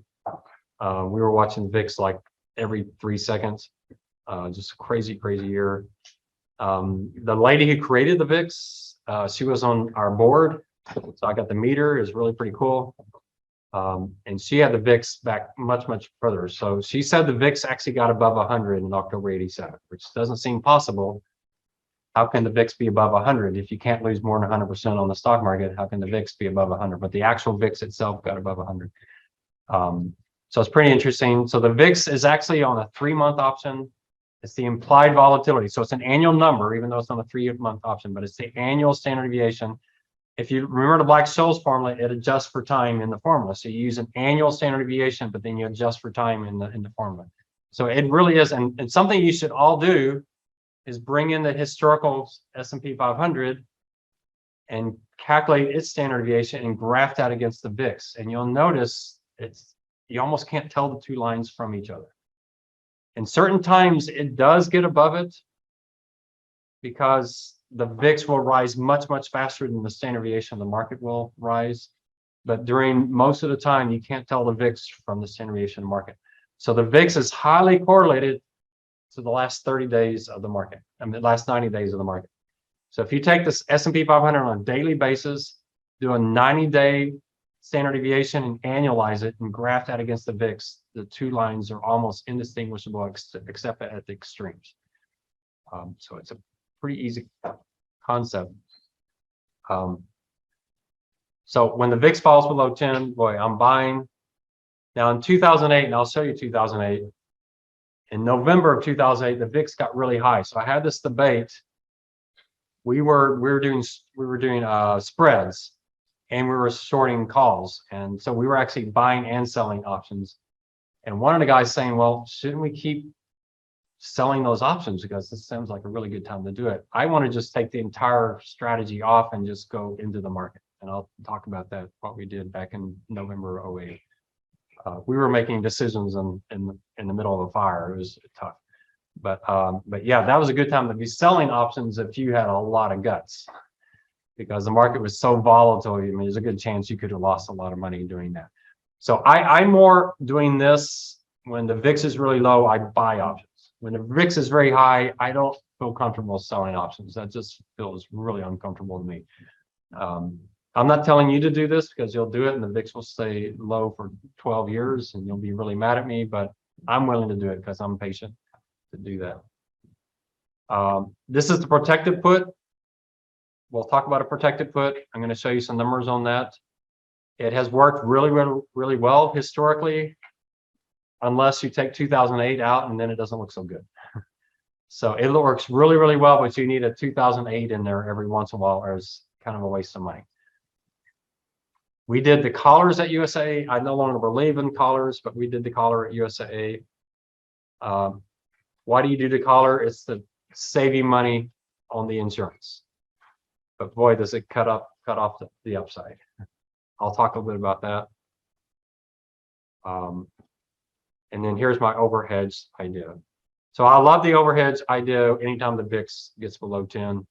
Makes a lot of sense. Now, I'm gonna show you a couple more option strategies. I don't think I've discovered the best option strategy.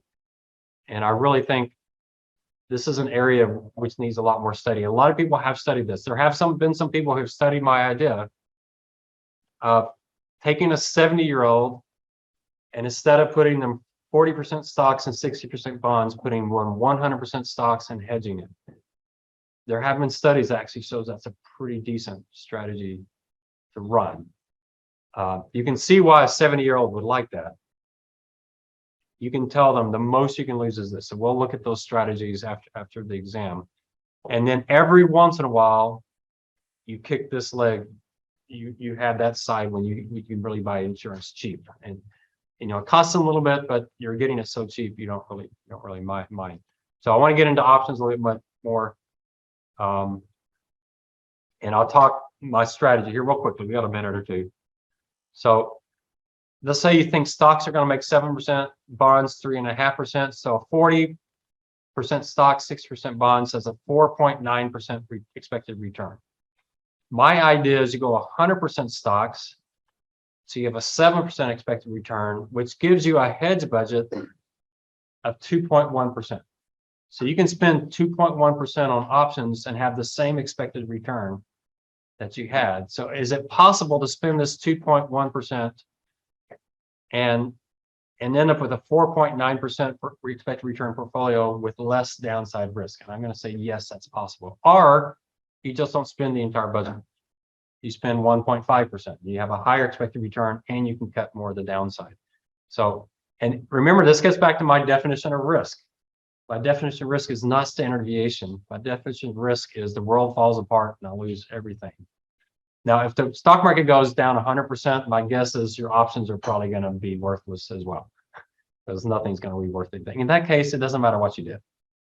You know, if we're back to the prehistoric times and we're, you know, using spears, your portfolio is done for anyway, so it doesn't matter in that case. But I'm talking about the Japanese stock market, 85–90% drop, and it stays down for 2 decades. I'm thinking you can find something that's going to work better, or even the Nasdaq in 2000 falls 80-something% and stays down for several years, and that's a really good example because it fell fast. And so this type of strategy would have saved you a lot of money, and then it would have kept you from the blow. So I want to talk about this, and we'll talk about what we did at USAA with this. All right, that's it for me.